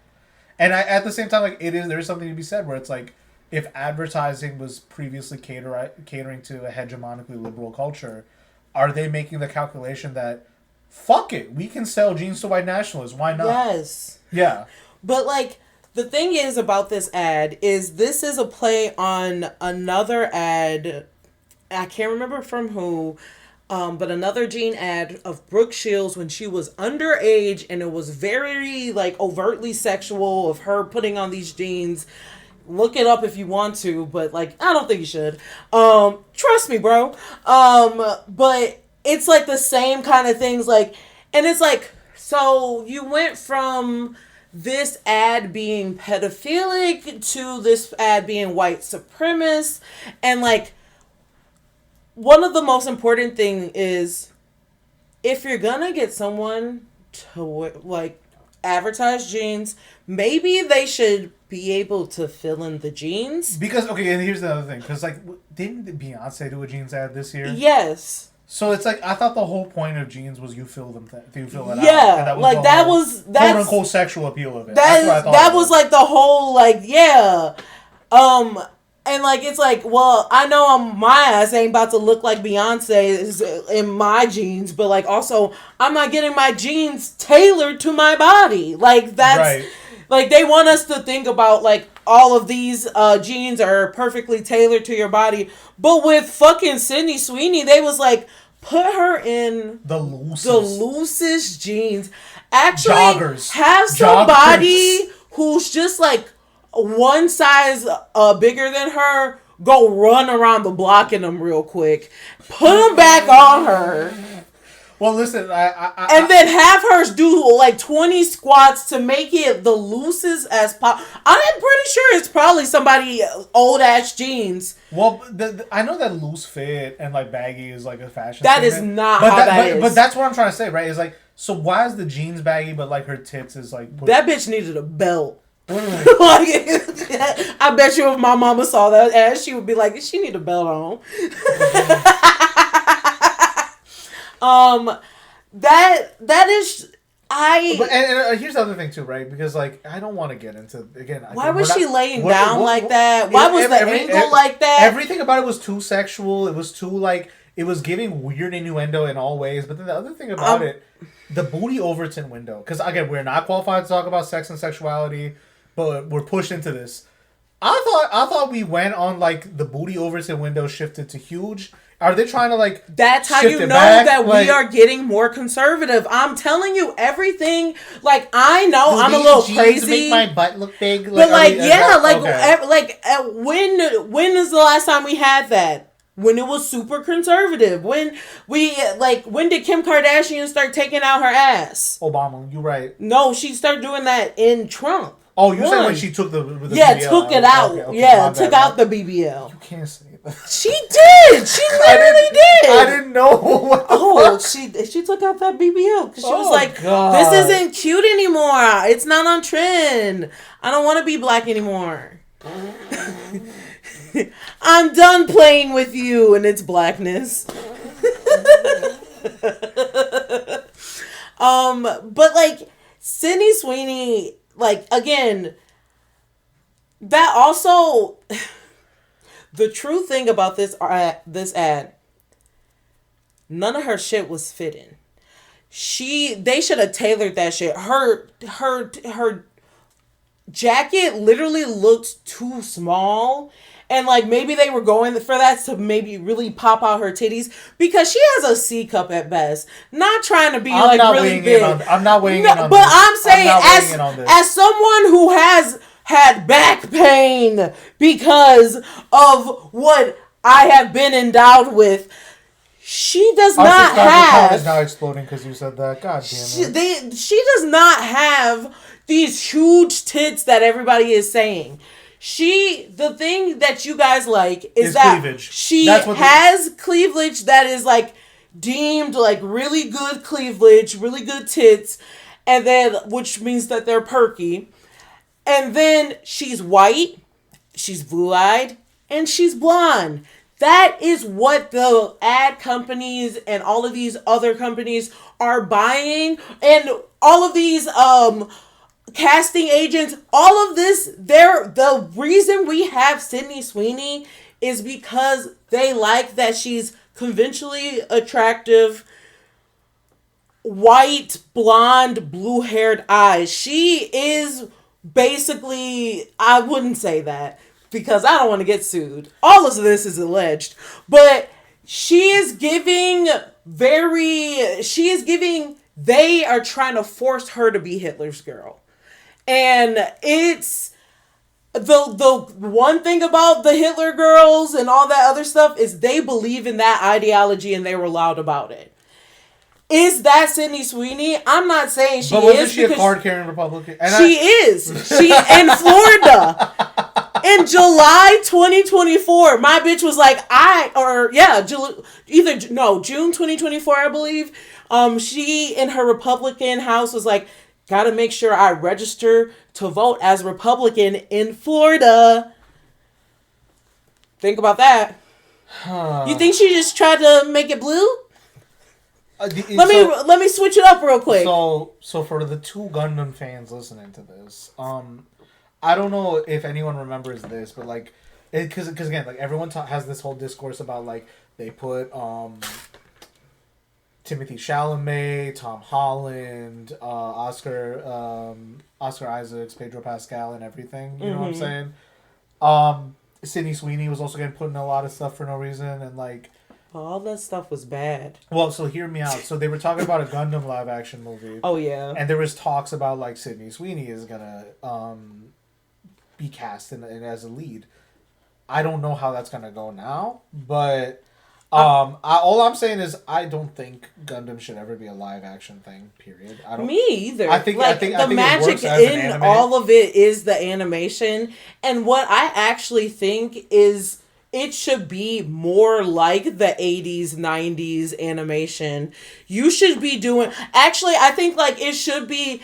All of the background like explosions should be basic, and then all of the like close up. It should be like how they reanimated a lot of this stuff, but it like still has that old feeling. And then it just has like you look at that and you're like, that's cool. But also like again, that's like, animated cool. But here's the other thing, right? Is like animation is so expensive these days. What makes you think a movie is gonna be feasible? Right. That's why I'm like, if you know all that CGI and all that other shit, like just do an animation. And like again, hey animators.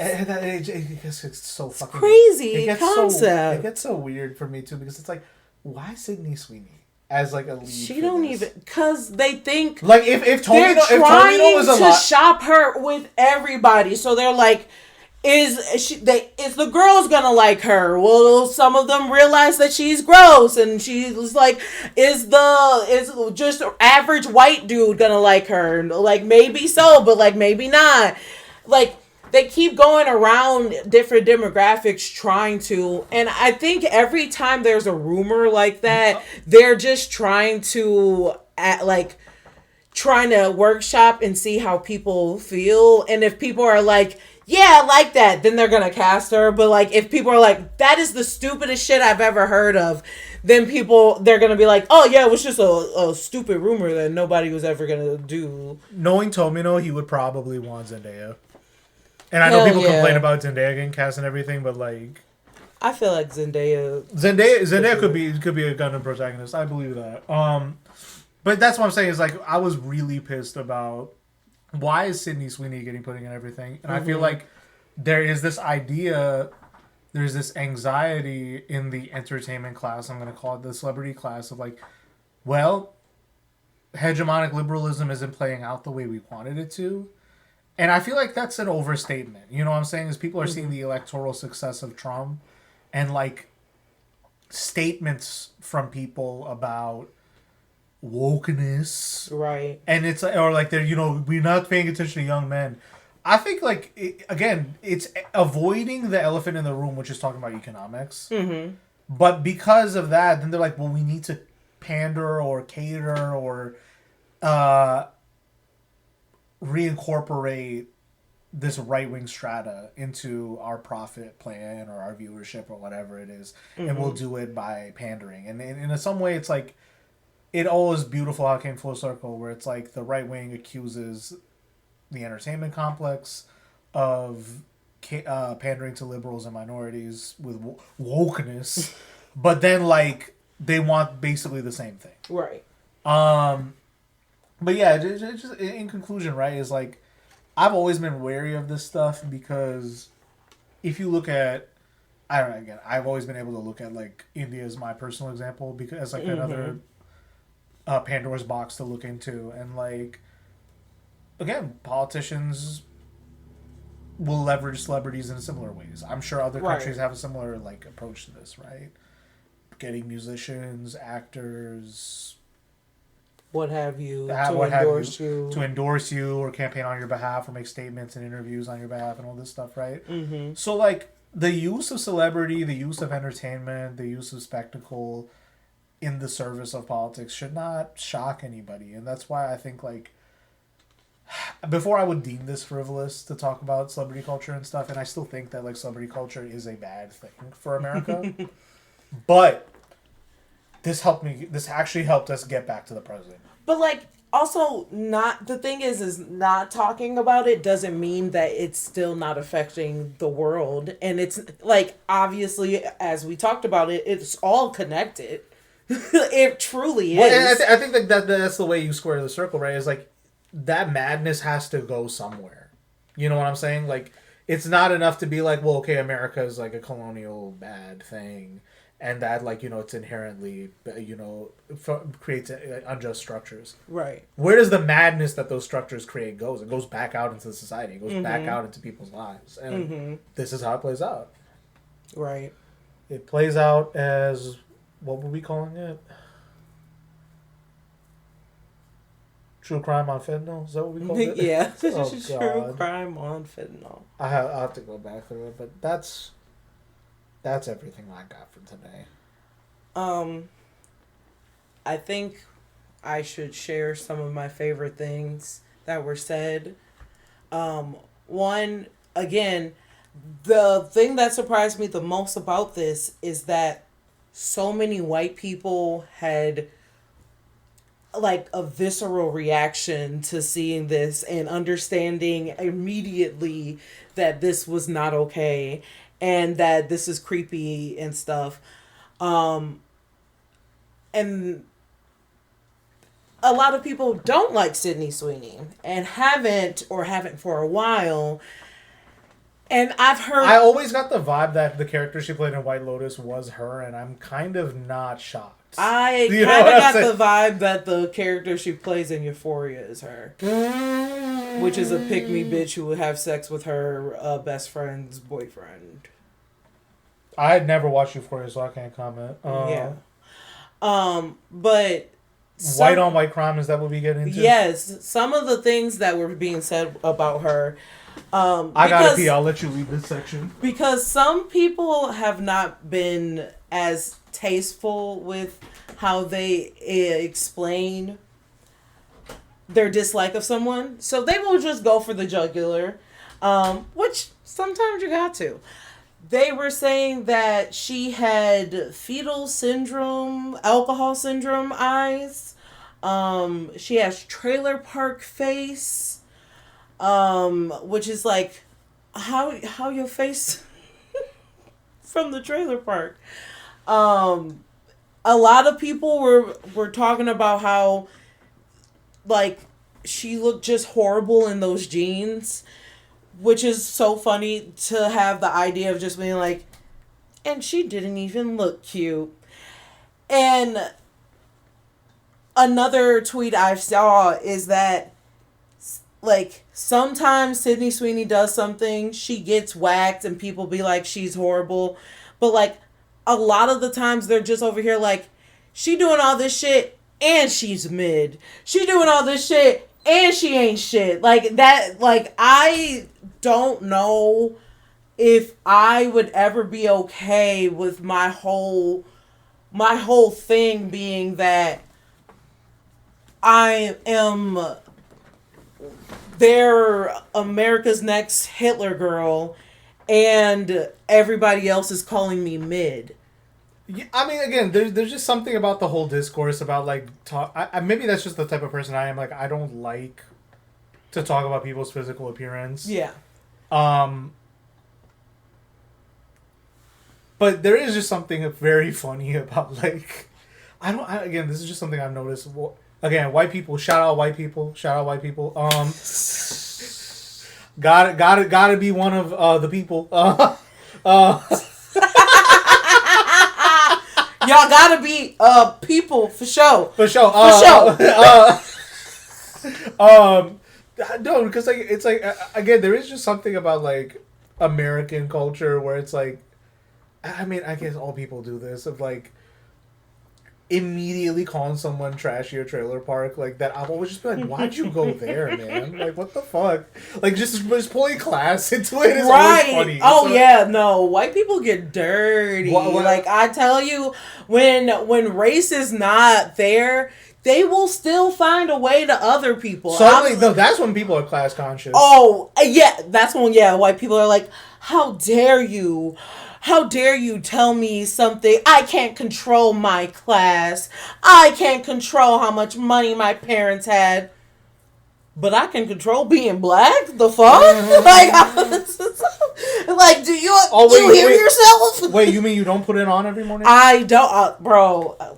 I don't leave my black at a job interview and then put it back on after I got the job and be like, ha ha. You ever have a morning you forget to put it on?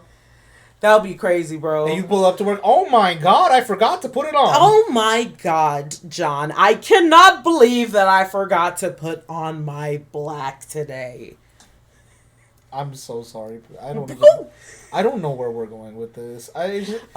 Just again, it's like, white people. There's a way to talk about Sydney Sweeney, in my view, that's like, you don't have to get into the weird sexism and, like, entitlement to people's bodies.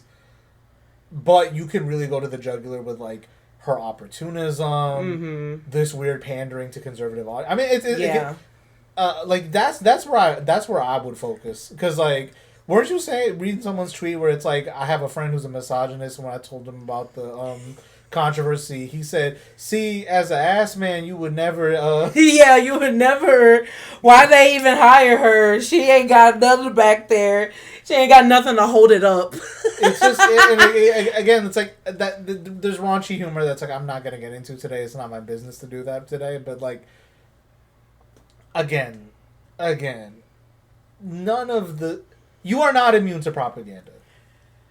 You are not immune to propaganda. But I feel like when they were doing this Jean ad, they should have took a propaganda at that ass before. Yeah, before hiring her. I'm walking out. That's it, folks. But yeah, it's crazy because I thought we decided as a society that we don't need to wear hard pants anymore. I disagree. Because you think I look good in a pair of Carhartt jeans. I do think you look good in a pair of Carhartt jeans. Also, not an ad unless you want it to be. She bounced a quarter off them. But why?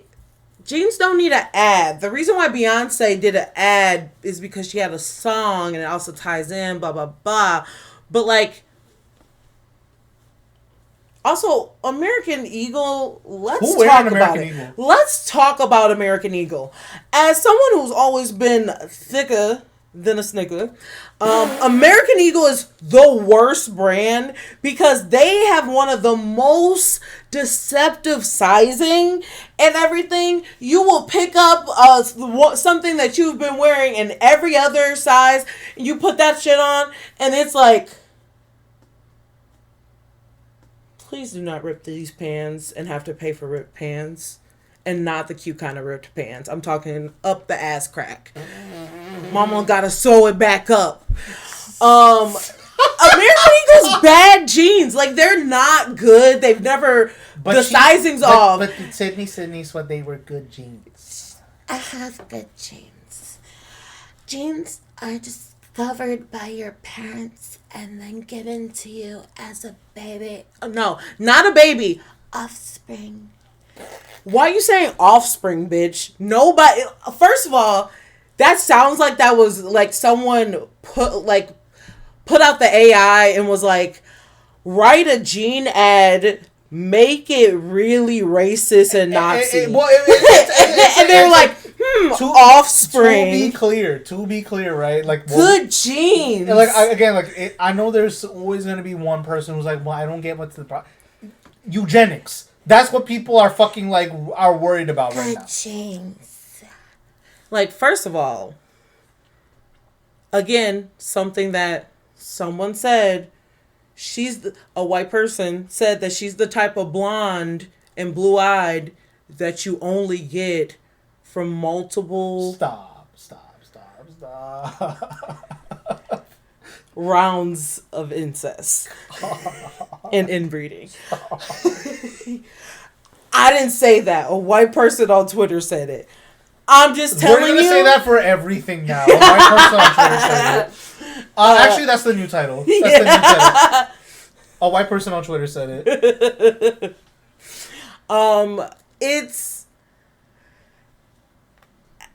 She is just they're trying so hard, and then American Eagle was like, the CEO was a woman, was like, I asked Sydney Sweeney if she wanted to go there, and she was like, aha, do it. And it's like, you realize that was very, like, no one likes this ad. Also, have you heard any, like, concern? Like, does Ben Shapiro like this? Like, I don't know, because all of those, I can already imagine. Does that sphere even, like, liberals, resonate with that? Liberals are mad at the new Sydney Sweeney ad. That is because they don't like logic. I don't know. I don't know. Good genes are good. Bad genes, they should be destroyed. Like, and you guys don't think that ideology would be bad? My wife is a doctor, and she has a wet ass P word. No, she doesn't. She does not have a wet ass P word. Yes. That is a medical issue. That is a medical issue. That's some wet. Stop. Stop. How long have we been doing this? All I know is that... Wow, we're almost... Oh my God. We've been at this for 2 hours. No. Bless you if you're listening to this. This was supposed to be a proof of life episode. This is actually a perfect proof of... How are you doing? How is life? Listen to this episode. Do not ask us. Listen to this episode. This is... Like, you could give this to a therapist and be like, hey, yo, you want to know a little bit about me? Listen to this. Can you imagine you go to therapy, your therapist be like, yeah, I found your podcast. It's ass. No, because I really feel like if... The thing is you're scared that'll happen to you. I'm scared that doesn't happen at all. And a lot of therapists are like, no, do this creative. And the niggas that you know that you're like, please put the mic down. It's like, no, my therapist said that I should do this. I should continue. Please don't. Someone, somewhere, the person who did you the dirtiest is going to therapy and being told, oh my God, you deserve everything. Also, that person is most likely lying to the therapist. That happens. That happens more likely than you think. Uh, If they're receiving that praise, there's a good chance that they're lying. The good person isn't necessarily going to therapy and being truthful and moving. They're sometimes people go to therapy so they can hear what to do bad. And that's on Joe from you. Okay, we've thoroughly exhausted a note card with 4 things on it. We literally thought this was going to be quick. We thought this was going to be quick. It was like real quick. I think I'm not gonna edit this. I'm just gonna release this raw. What the fuck with the fidget spinner? What is going on? We've been here for 2 hours and 15 Yeah, let's wrap this up. This has been another this has been another episode of Greenhouse Gaslighting. Welcome back to our Page Bitch segment. New episodes will be out shortly. We are working to get back. How quick that is, I cannot make any guarantees. It's a free podcast, so be grateful. Let's say that a little nicer. Thank you for for being tuning. grateful. We cannot do this without viewers like you. Thank you. Thank you. Also, donate to PBS. There you go. Don't donate to NPR. I mean, you can, but donate to PBS. PBS Kids should stay on. It is, but we should continue PBS Kids. I feel like no. I mean, NPR will periodically, do a little Tiny Desk concert. Yes. Oh yeah. Tiny Desk said that they're safe right now. How is Tiny Desk safe from the cuts? Who is Drew in the budget? Who had Doge was like, we configured the AI to the AI doesn't do the Tiny Desk because the epic memes. It's probably because the left they wanted to make comedy illegal, but it's probably because KK Caroline was like, I really want to get girl, put your records on Tiny Desk, so she was like, throw them a bone. I think they get they do other funding. Cake. Why is it Caroline with the K girl? It's giving suspicious. Good night and good luck. We'll see y'all in the next one. Bye bye. Girl, put your records. Stop. We're done.